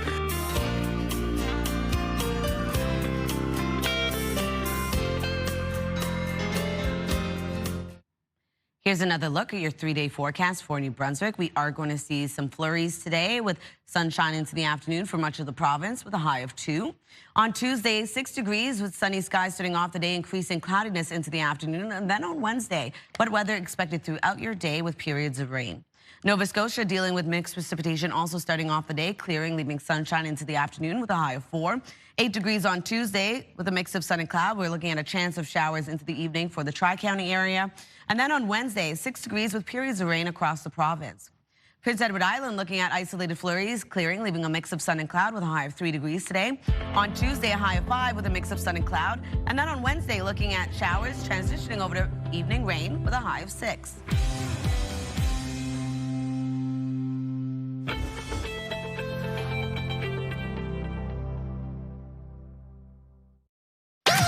The #1 morning show in Halifax. Turk, Megan, and Amateur Alex. And home to the biggest artists.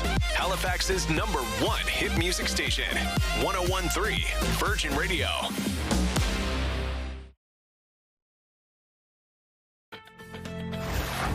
Monday, November 24th. Today on Your Morning Atlantic.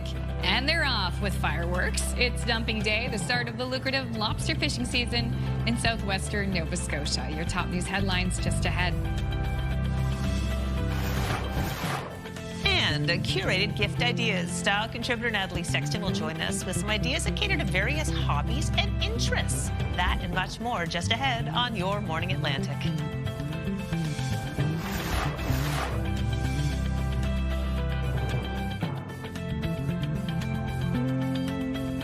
Yeah, this is more of the gift we're going to...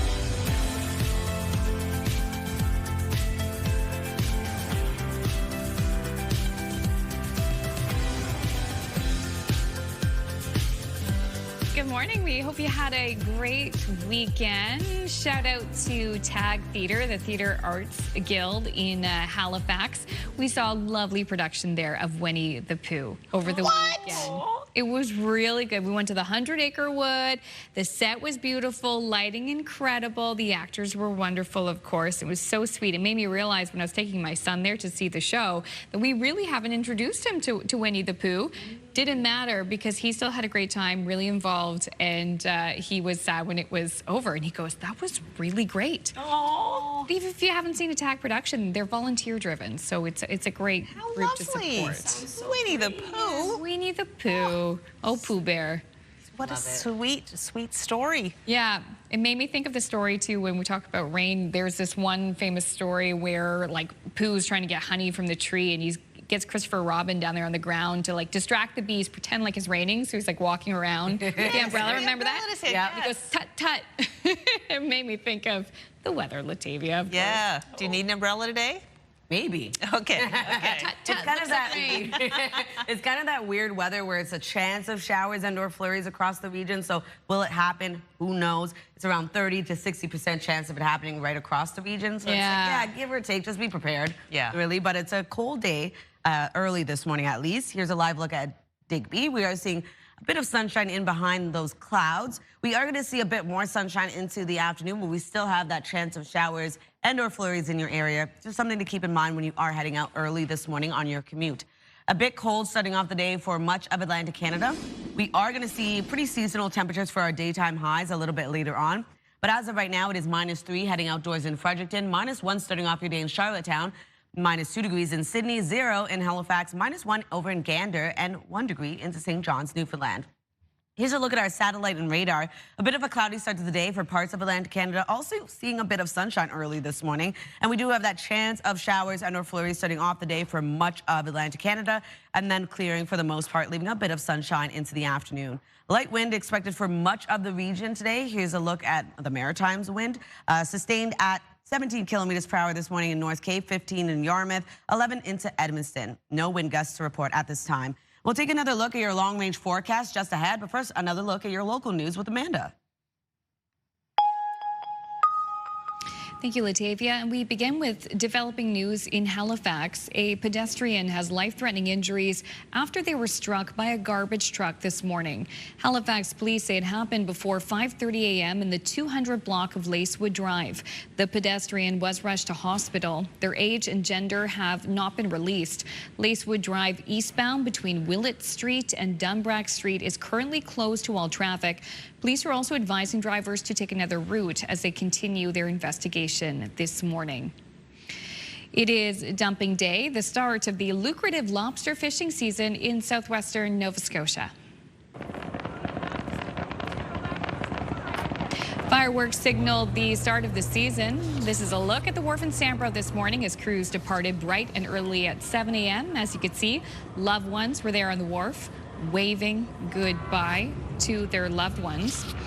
The weather is on the fishers' side this morning. The annual dumping day is the final Monday of November, but it's weather dependent. More than 1,500 lobster boats are expected to set traps in LFA 33 and 34, which stretches from Digby County to southern parts of Halifax. Here is the time-lapse video of the boats departing Pubnico Harbor. It was a little earlier this morning. That's due to stronger winds forecast for this afternoon, so they got a bit of a head start. Insomnia rates increase with age, and so too does the use of sleeping pills. Seniors in Atlantic Canada are turning to sleeping pills more than in any other part of the country. And as CTV's Sarah Plowman reports, that has one researcher speaking out about alternatives. In the morning, George Marcoux feels lighter, has more energy. Welcome after decades of struggling to sleep. I was taking those sleeping pills as I take a candy, that's all. You know? So I did it for 35 years.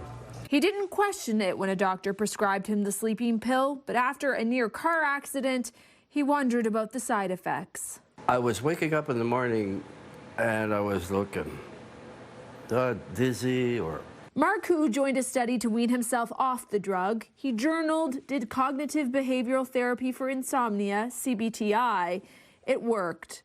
In a scale of 0 to 10, how I feel is 10. This Dalhousie researcher is hosting public talks to share new data, along with alternatives to the pills. We should be rethinking our overuse of sleeping pills, and we should start to look more into how can we quickly, easily access CBTI and use it as our baseline default treatment of insomnia. New Brunswick has the highest rate of sleeping pill use among seniors in Canada at 22%. The national average is 8%. There's some parts of New Brunswick where the rates are 3 to 4 times as high as other parts of New Brunswick. It's unclear why. Professor David Gardner has a theory. If you start to see other people using sleeping pills and you're having a few rough nights of sleep, you'll go ask about sleeping pills. Or if your colleagues are prescribing sleeping pills commonly, you'll be thinking about that. When their studies sent seniors booklets laying out alternatives, researchers say a quarter of patients stopped their medications and improved their sleep. Marcoux was one. I'm not asking people to stop. I'm asking people to talk to their doctor and their pharmacist about that. Sarah Plowman, CTV News, Fredericton. Thank you, Sarah. Finally, it didn't exactly feel like Christmas Saturday, but a large crowd gathered at Halifax's Grand Parade to celebrate the season. Star of Christmas, shine within us, make each day mean us. La, la, la, la, la, la, la, la. Yeah, despite the pouring rain, people were happy to be there for the annual tree lighting and a special sing-along of the iconic Sobeys Star of Christmas jingle. The song was created in 1987 and aired annually as a Christmas jingle until 2004. And since then, there's been different iterations of it popping up in the community. And, you know, Sobeys and the Halifax Regional Municipality felt like this would be a great time to do the, you know, this historic moment, having the largest sing-along ever. Yeah, the Big Sing, they hold these large sing-alongs. It's a lot of fun. So following the sing-along, it was time for the main event, the tree lighting. Now, as the crowd counted down from 10, the tree briefly flickered on before going dark. This could have been due to weather-related or technical issues. As we mentioned, it was really wet that night. Fireworks still lit up the night sky to cap off the event, though. Oh, my goodness. It was really raining hard. It really was. So shout out to the people who performed and went out to watch Definitely. it. Oh, yeah. Well, time for free trip to Paris on this Monday morning. Yeah. The Grey Von Waxwork Museum in Paris has unveiled a new star attraction. You'll probably recognize it. It's a Princess Diana in, quote, revenge dress she wore after the media frenzy over her breakdown of her marriage to Charles back in the day. Now, this is located in central Paris, often compared to London's Madame Tussauds Wax Museum. But this one features wax figures of Charles, now King Charles, and the late Queen Elizabeth II. So this is, from a distance, the likeness is great. I was just going to say that. Up close is not her. No, no.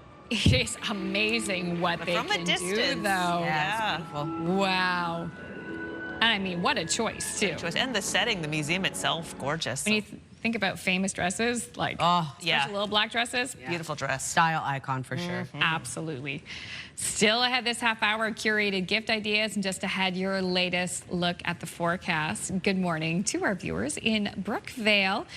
Prince Edward Island, before you know it, those ski hills will be full of skiers and snowboarders. That's when we get some snowfall, but none in the forecast anytime soon. Latavia's got details coming up.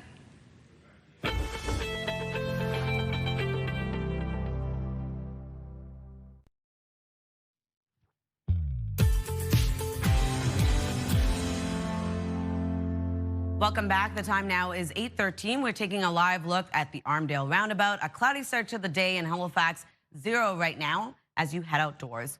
Weather is brought to you by ALC.ca. We are seeing a cooler start to the day. Temperatures will warm up a little bit later on, but as of right now, it is -4 degrees over in Bathurst, -3 starting off your day in Fredericton, -2 degrees in Moncton, 0 in Charlottetown, -1 in Sydney, -9 over in Labrador City, and 1 degree into St. John's, Newfoundland. Over to our forecast timeline. A bit of a cloudy start to the day, although we are still seeing a bit of sunshine early this morning across parts of Atlantic Canada. We do also have a chance of precipitation expected, mixed precipitation really, a chance of flurries and or showers for parts of the region. Into the afternoon, we will be seeing a bit of clearing, leaving a bit of sunshine for parts of Atlantic Canada, but other than that, into the evening and overnight hours, that's when we really start to see clearing of that cloud coverage for the maritime region, taking us into early Tuesday morning, although tonight will be quite cold for much of the region. Early Tuesday morning, a cold start to the day yet again, but it will warm up as well. If you're wondering about precipitation totals, only seeing around 2 to 5 millimeters for Lunenburg, not really seeing totals accumulate for Newfoundland and Labrador. And then for our snowfall outlook, looking at around 1 to 5 centimeters for Kentville as well as into Labrador City. Now it's actually Trace. Over to our forecast today for New Brunswick. So for the northern region, starting off with mainly cloudy skies and then seeing a chance of flurries into the afternoon. For the central and southern region of the province, looking at flurries starting off your day, clearing, leaving a mix of sun and cloud. Prince Edward Island's looking at highs between 3 to 4 degrees today. Isolated flurries also expected early in the morning, clearing, leaving a mix of sun and cloud. And then for Cape Breton, eastern Nova Scotia, chance of showers and or flurries that will clear for the most part, seeing cloudy skies. And then for the rest of Nova Scotia, also expecting mixed precipitation this morning that will clear, leaving a mix of sun and cloud. Daytime highs between 3 to 6 degrees. And then for Labrador, we do have a bit of sunshine, but also for Labrador City, looking at flurries throughout the day with a high of -4. 6 degrees for St. John's, Newfoundland, looking at a chance of showers and flurries starting off the day. That will clear, leaving mainly cloudy skies, but into the evening, looking at mixed precipitation returning. Tuesday's forecast, we're looking at a bit of cloudy day ahead for much of Atlantic Canada. We do have a chance of flurries and or showers for parts of Newfoundland. Other than that, into Wednesday's forecast, we do have another low making its way over, bringing a wintry mix back around. That's a look at our weather forecast. We'll throw things over to Amanda for your national and international news headlines. Thank you so much, Latavia. Prime Minister Mark Carney is set to return to Ottawa today after a busy weekend of trade talks at the G20 summit. Canada and India have agreed to what is being called a comprehensive economic partnership after the two countries have been pursuing a free trade agreement on and off for more than a decade. CTV's Rachel Aiello has more. Good morning. Prime Minister Mark Carney wrapped up his latest foreign trip today, taking big steps towards trading more with India. Does your government view India as a reliable trading partner? In terms of trade, yes, we do, actually. You can be both a reliable trading partner and there will be some sources of friction. After saying that, Carney sat down with Indian Prime Minister Narendra Modi, their second one-on-one meeting in the last 6 months. And the two emerged announcing Canada and India are launching negotiations towards a new economic partnership agreement. The ability to have more effective trade with them, to scale that trade with them, would be greatly helped by that. This reset comes after years of strained relations over allegations India denies of involvement in criminal activity on Canadian soil. With respect to any forms of foreign interference, we have to remain vigilant. We are vigilant. Carney also announced today that after talking on the sidelines of the G20 summit, he and South African President Cyril Ramaphosa agreed to launch talks towards a new bilateral investment agreement. Since taking office, the Prime Minister has secured nearly a dozen new economic and security partnerships in a push to diversify away from the United States. And as he pursues more deals, Carney said Canadians shouldn't consider that engagement as an endorsement of everything a country does. There are countries that we're not doing business with, that we're not talking to. Asked today when he last spoke to U.S. President Donald Trump, Carney dismissed the question. The Prime Minister said he's been busy, and when the Americans want to resume trade talks, Canada's ready. CTV's Rachel Aiello reporting in Johannesburg. Over the weekend, Prime Minister Mark Carney also spoke with Ukraine's president about the next steps in a peace agreement with Russia. Both Carney and Volodymyr Zelensky say they support U.S. efforts to reach a negotiated peace plan with Moscow, though they want to see changes to what has been proposed. This comes as U.S. Secretary of State Marco Rubio led talks with the Ukrainian delegation in Geneva Sunday. Rubio says progress was made on crafting a plan to end the war, but no agreement was reached and work still needs to be done. A quick break here on CTV's Your Morning Atlantic. When we return, we'll have curated gift ideas for the holiday season. That's coming up. Please stay with us.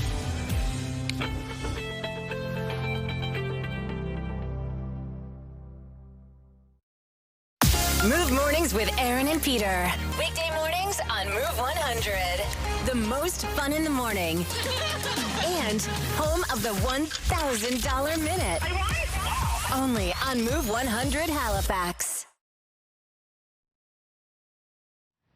Welcome back. It's 8:22, and this holiday season is fast approaching. And if you're in the midst of shopping and need a little bit of guidance, well, our partner and livestock contributor Natalie Sexton returns with gift suggestions that just about everybody on your list are going to appreciate. Welcome back, Natalie. Hello, good morning. I know you've got lots of great gifts there. Let's begin with gifts for those who love the gift of good taste, literally. Oh, yes, I love that. So I hit up HomeSense. You can actually see one of my adventures on my Instagram if you want to check that out. I thought I would go with a theme here, though, because I love a theme. And I found gifts for under $25 for the foodie, for the baker in your life. And you can even put together like a little curated gift basket if you want to. But I definitely went holiday theme, like these little ramekin sets. So you get the 4 little ramekins, and that was $13. Incredible price point. And then I thought the serving dishes were really beautiful. Those came in at $25. But here's what I thought. We go to a lot of different potlucks, or definitely for, family functions. Everybody's bringing something.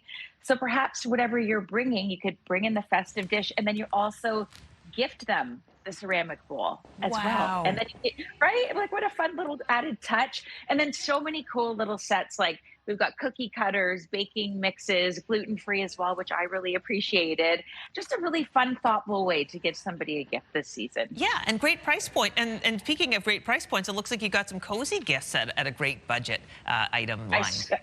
I certainly do, and you can kind of see what my granddaughter may be getting here. So Mavis, don't watch right now what Gigi's giving you. But I hit up Giant Tiger, so we can go to the store. You can go to gianttiger.com, and I found all of these gifts for under $30. And the theme that I had here was definitely cozy. So I love matching PJs for the family over the holidays. It makes for a fun photo as well. And you can go for it really fun, like they have the Elf on the Shelf theme, or you could do leopard. I mean, I'm always here for an animal print. Cozy slippers are never a bad idea. Like, I think over the holidays, the idea is that we want to be comfy. They have amazing toys. So all of your, top hits. Mavis is definitely a Lilo and Stitch fan. So I found that really sweet plushie there. You're going to find Play-Doh sets. You're going to find really any toy for any age. And then their beauty gifts are awesome as well. I sort of thought this was maybe like the one for me, one for you idea, but I found these great gift sets. Those were under $20. Some were under $10. Amazing. Okay, we're running out of time, Natalie. We've got so many great suggestions. All those stores have so much stuff at great price points. Let's talk about gifts for the beauty lover in your life. Absolutely. I've got 2 here. So let's start with Paula's Choice. This is their Smooth and Glow gift set. You'll find it at Sephora, $79, but $105 value. So you're getting their 2% BHA liquid exfoliant in there. It's their best seller. It's going to smooth and unclog pores. You're also getting their 6% mandelic acid and 2% lactic acid exfoliant. It's a resurfacing blend that brightens and evens skin tone. You can use them together, use them separately, but a really great addition to anybody's skincare routine. And then, speaking skincare, I also have Curated Japanese skincare collection. So what makes Curated special is that the Japanese skincare philosophy is of double cleansing and double moisturizing. The products are dermatologist tested. They're gentle and great for sensitive skin as well as eczema prone skin, which is awesome. Okay, their complete ceramide system works with your skin to preserve and replenish your natural ceramides, which is your skin barrier that's going to hydrate and strengthen. I love the foaming face wash and the makeup cleansing oil. You'll find this line exclusively as well at Shoppers Drug Mart. Highly suggest it. It's luxurious and makes for a beautiful skincare basket. Well, Natalie, you've done it again. You've given us great suggestions, really thoughtful, and you've thought of everybody at different price points. We appreciate it. Thank you. Thank you. Happy shopping. Happy shopping to you. Happy holidays. That was our partner and livestock contributor, Natalie Sexton. And now we'll turn our attention over to Latavia for a 3-day. Thanks, Crystal. It's going to be a high of 2 degrees in New Brunswick today. We do have some isolated flurries tracking across the province, clearing, seeing a bit of sunshine into the afternoon. On Tuesday, a high of 6 degrees, starting off the day with sunshine, increasing cloudiness expected into the afternoon. And then on Wednesday, wet weather across the province with a high of 5. For Nova Scotia, we are going to see a chance of showers and or flurries start off the day, clearing, leaving a mix of sun and cloud into the afternoon with a high of 4. Warming up to 8 degrees on Tuesday, a mix of sun and cloud expected throughout the day with a chance of showers into the evening for the southwestern region. And then on Wednesday, 6 degrees with a bit of sunshine, but also going to see periods of rain. Prince Edward Island's looking at a high of 3 degrees today. Also seeing some isolated flurries clearing, leaving sunshine into the afternoon with a high of 3. Tuesday, a high of 5 degrees with sunshine across the island. Then on Wednesday, 6 degrees with scattered showers, transitions over to evening rain.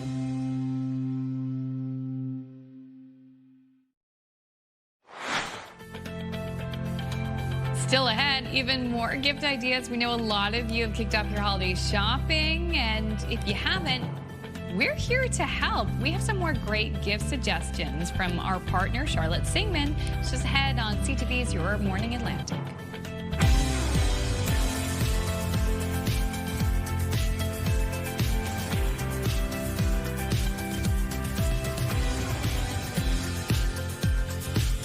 Welcome back, Atlantic Canada. The time now is 8:29, now 8:30. Thank you so much for joining us. I just wanted to announce that I am forever changed after seeing Wicked. You've been changed for good. Yes. Oh, I've been on an emotional roller coaster since yesterday. Went home devastated. Still thinking about it. In the best way, yes. Great music. Yeah. We were sitting next to each other, so we went to go see it yesterday, and it was such a joy to sit next to Latavia because I've seen the Broadway musical. I know what happens in the second act, though. It was the first time seeing the film version, of course, and it was such a joy to sit and see Latavia's shock at some of the developments that happen in the second act. Because I've never seen it. I've seen The Wizard of Oz, never seen this take, so I kept putting pieces together, and it was awesome. Just thank the heavens that Jonathan Bailey graced our screens. Thank you for white t-shirts and his ability to sing and dance. Yes. Well, there you go. If you haven't seen Wicked, I haven't. You can still enjoy it, right? Okay, yes, amazing, amazing. Okay, weather-wise, is it Wicked? Or is it good? It's good. Okay. It's good. Well, for this time of the month anyway, What is good? Yeah, look, this is a live look at Liverpool. A bit cloudy, but you can also see a bit of sunshine early this morning. Just keep in mind, it's a bit cool across Atlantic Canada early this morning. Temperatures expected to rise, remaining above seasonal for the most part. So as you head out this morning in Fredericton, -3 degrees starting off your day, -2 in Moncton, 0 in both Charlottetown and Halifax, -1 in Sydney, 1 degree into St. John's, Newfoundland.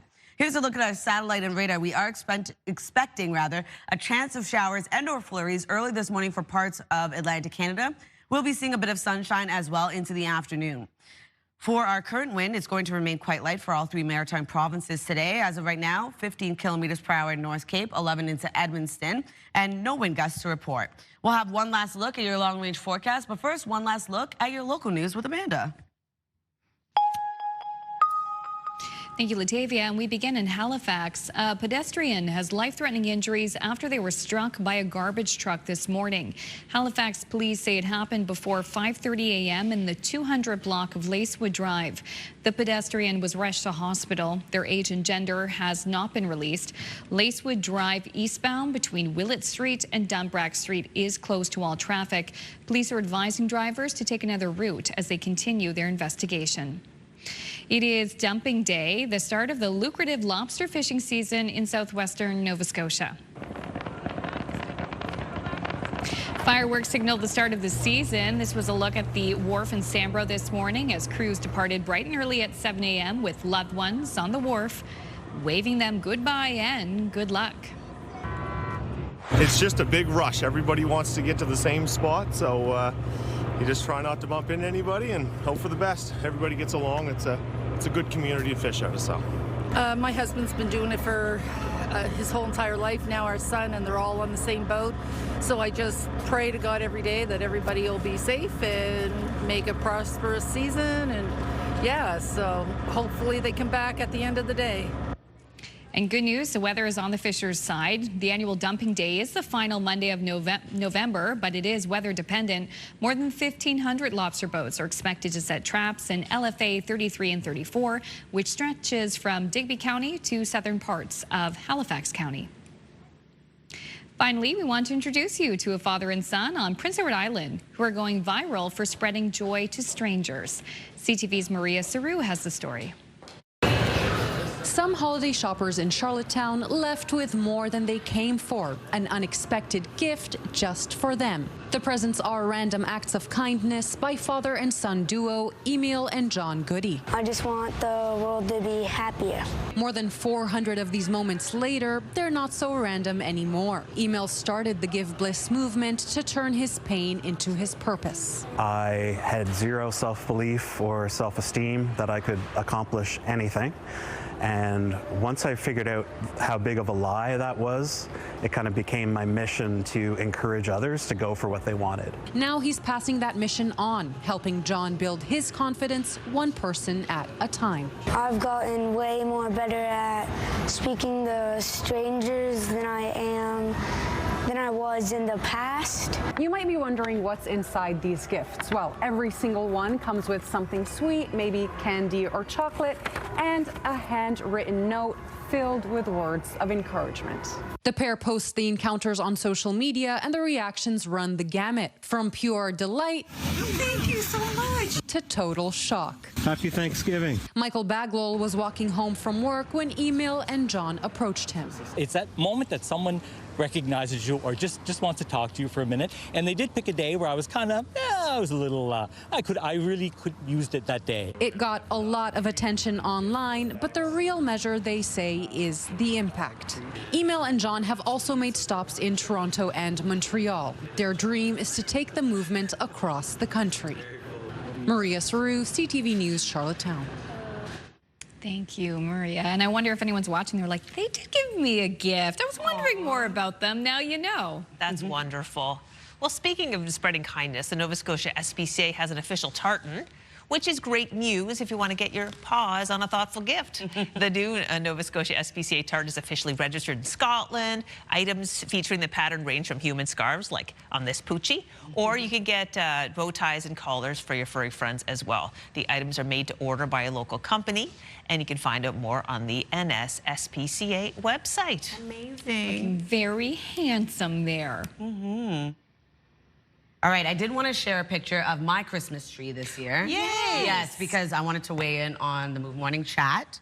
So I think we have the picture that we can, there you go. That's my tree this year. It's awesome. Thank you. Stunning. It's a fake tree. When I got pregnant, I bought a fake tree because we live in a condo building. Yeah. And ever since then, we're like, whatever, we still can't have a real tree here. So, yeah. That bow is magnificent. Amazing, classy. The reds and the greens all coming back this year. It looks beautiful. It's a Ralph Lauren Christmas. Oh, indeed. Yes, please. Well, trying at least. On the trend. And coming up, I'm going to share some viewer texts for their Christmas trees and weighing in. And I'm going to tell you, between artificial and real, there is a strong response for one in particular. Oh, wow. Well, we will find out. I can't wait. All right, now we're going to turn our attention over to the community calendar, taking a look at some events taking place across our region.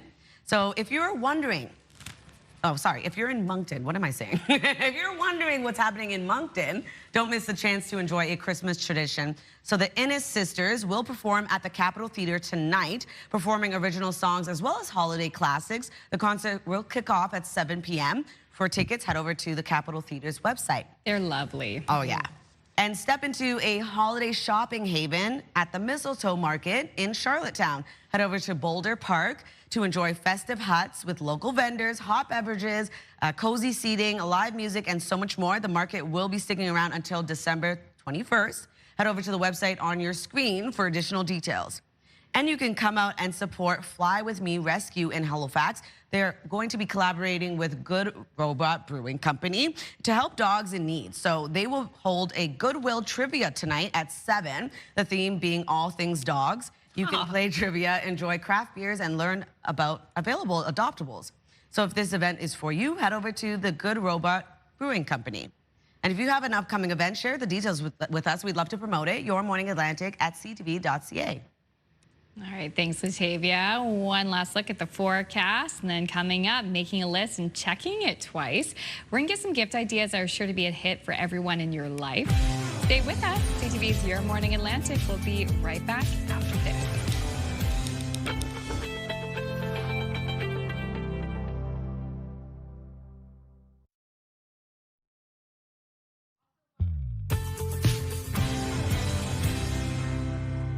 Good morning. The time now is 8:41. We're taking a live look at Sambro. We are going to see a bit of mixed precipitation in your area. So it is a cloudy start to the day. A chance of showers and or flurries early this morning, clearing, leaving cloudy skies. Currently 2 degrees in your area. It is a bit cooler starting off your day yet again, but temperatures will warm up a little bit later on. But as of right now, it is -3 degrees heading outdoors in Fredericton, 0 in both Charlottetown and Halifax, -1 in Sydney with 1 degree into St. John's, Newfoundland. Over to our forecast timeline. So a bit of a cloudy start to the day for parts of Atlantic Canada. Also seeing a bit of sunshine early this morning. And then we do have a bit of precipitation tracking across the region. A chance of showers and or flurries for parts of Atlantic Canada starting off the day. And then into the afternoon, seeing a bit of clearing, leaving some sunshine across parts of the region. And into the evening, a lot of that precipitation and cloud coverage clears out of the maritime region. Temperatures really cool down. It's going to be quite cold tonight. Taking us into early Tuesday morning, pretty clear skies to start off the day for the most part, and temperatures will rise above seasonal for parts of the region. If you're wondering about the precipitation, though, across the region, only seeing around 2 to 5 millimeters for Lunenburg, no totals for Newfoundland and Labrador. And then for our snowfall outlook, only seeing around 1 to 5 centimeters for Kentville, and that's about it. So over to our forecast today for New Brunswick. Starting off the day for the northern region, mainly cloudy skies, seeing a chance of some isolated showers into the afternoon. For the central and southern region, looking at flurries starting off the day, clearing, leaving a mix of sun and cloud. Prince Edward Island looking at highs between 3 to 4 degrees. We do have isolated flurries expected early in the morning. That will clear, leaving sunshine into the afternoon. And then for Cape Breton, eastern Nova Scotia, a chance of flurries and showers also start off the day. That will clear, leaving cloudy skies for the most part. And then for the rest of Nova Scotia, highs between 3 to 6 degrees. Isolated showers and or flurries start off the day. That will clear, leaving a mix of sun and cloud as well. And then for Labrador, looking at a bit of sunshine, but also seeing a chance of flurries for Labrador City, and -4 as your daytime high. 6 degrees for St. John's, Newfoundland. Looking at a chance of showers and or flurries starting off the day, clearing, leaving mainly cloudy skies into the afternoon, seeing mixed precipitation return into the evening. And then for our forecast for Tuesday, a bit of a cloudy day ahead. We will be seeing some sunny breaks as well, and looking at a chance of flurries for parts of Newfoundland. And then into Wednesday's forecast, we do have another low making its way over, starting off into the maritime region, bringing a wintry mix back around. So that's a look at your weather forecast. We'll throw things over to Crystal.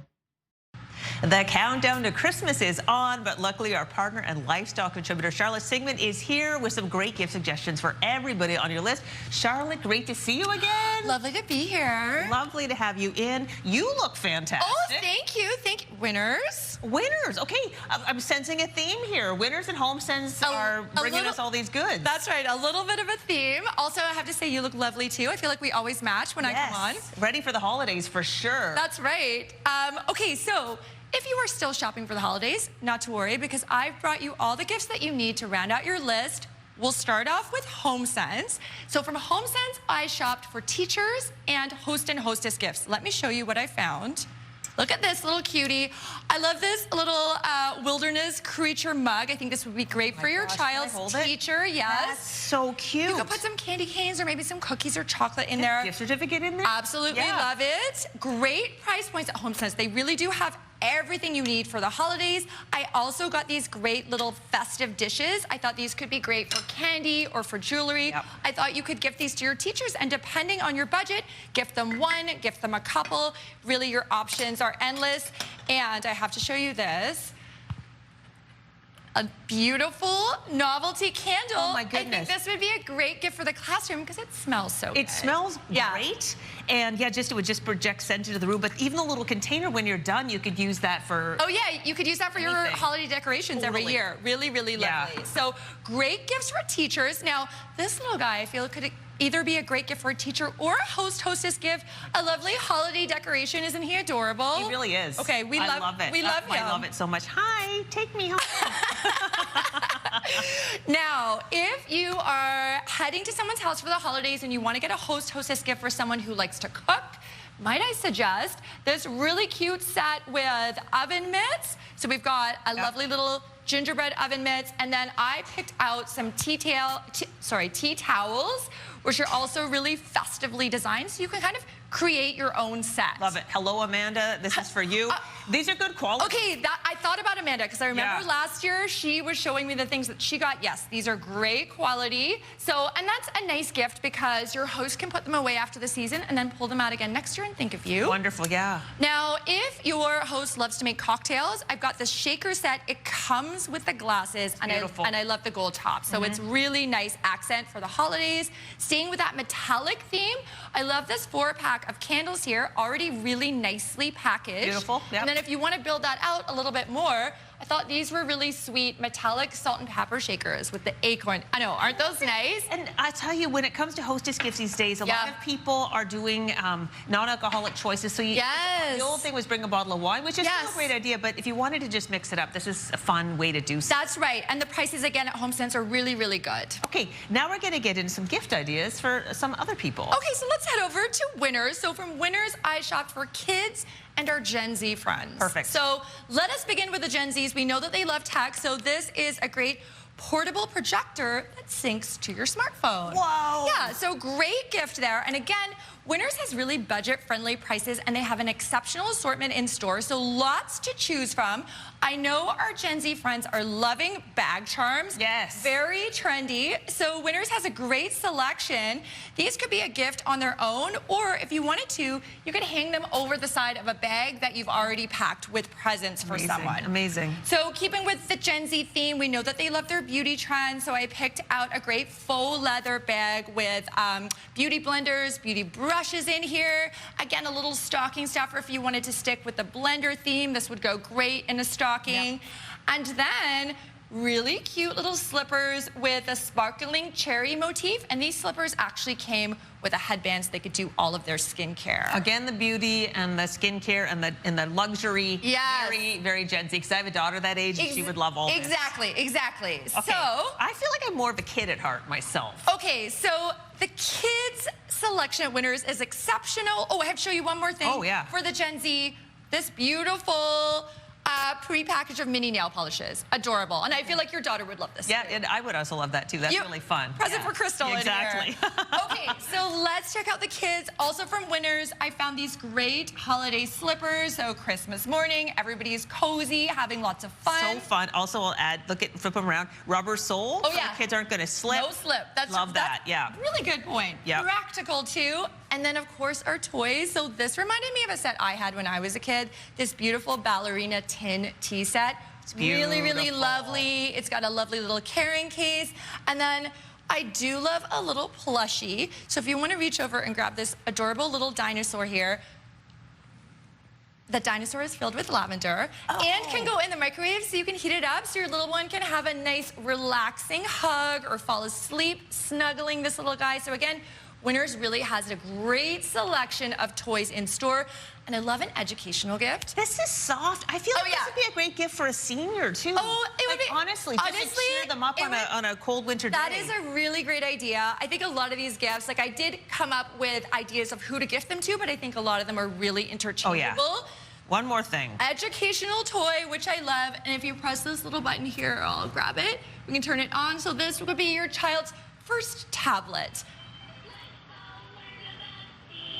Isn't that adorable? Let's go learn. Let's go learn. So we can do lots of STEAM, lots of math and sciences with this tablet. Again, all available at Winners. So fun and a little educational in a sneaky way. Charlotte, you've done it again with all these great thoughtful gifts. Thank you so much. Thank you so much. We put all the information on our website about Charlotte, but you found everything here, HomeSense and Winners. HomeSense and Winners. Happy holidays. 3 weeks. We got time. We got time. We got time. All right. Thanks, Charlotte. Thank you.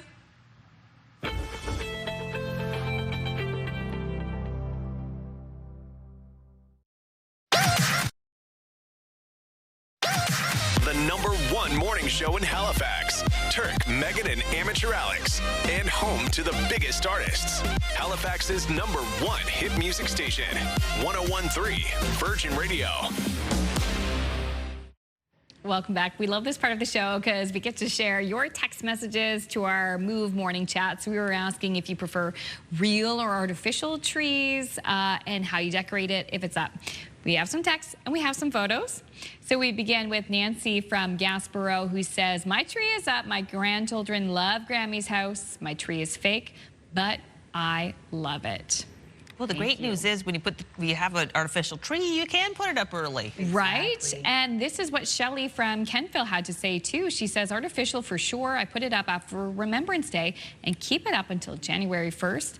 I love the smell of a real tree, so I make a simmering pot on my stove with real pine pieces, cinnamon sticks, star of anise, cloves, orange slices. It's magical and smells delicious. Ooh.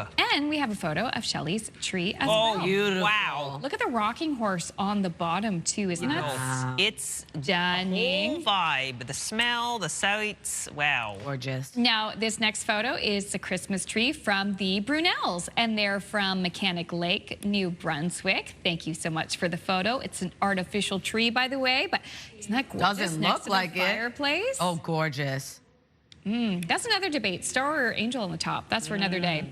This is from Lori. This is a photo of her tree, and it was trimmed by her grandson. Isn't that lovely? Oh, yes. That's adorable. It's lovely. I love a good skinny tree, too. Yes. So that one, artificial, too.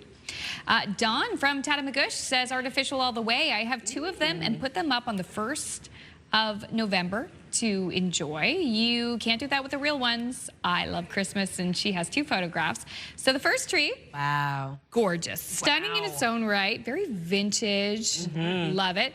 This second one is what she calls her penguin tree. Wow. So if you look closely, she has a love of penguins, and people in her life know it. So over the years, she's been gifted ornaments, stuffies of penguins. So she said, okay, I'm gonna make my own tree incredible. For the penguins, which is adorable. Oh yeah, I love the colors too. Yeah, so we received a number of texts, but artificial was the big winner. Interesting. Yeah, it is really interesting. So thank you to everyone who took the time to send us a text and send us a photo as well. We couldn't get to all of them. We always wish we could, but we see it and we appreciate it. Well, I do love a real tree, and I know a lot of people do. We have, Yeah. you know, it's good to hear that the trees are going to be beautiful this year. But a friend of mine also loves real trees, and when, you know, after Christmas, everybody puts their undecorated tree on the curb. It was a snowy winter, and so she went and asked everybody, can I take your tree? And they said, yeah. So she planted them in the snow on both sides of the sidewalk, like in her area. Really? And it created an amazing, like, winter walking through situation. Oh my like, goodness. It was magical. That's so creative. Yeah, I really loved that. Walking in a winter wonderland. Exactly. Oh, yeah. All right, well, I guess we have time for a last laugh. Well, this is not really anything related to Christmas, but it is going to start your week off on a funky note with some crisp group dancing. Let's do it.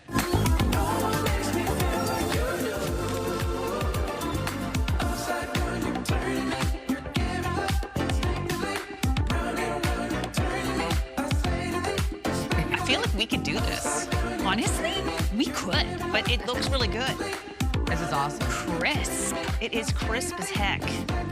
And it's wet there, too, because they have a lot of weather like us. I'm impressed that they picked up the beat at that point, like the guys in front not looking at the dude behind them. Yeah. Right? Oh, no, it's... 5, 6, 7, 8. They practiced. Yeah. They definitely practiced. Oh, yeah.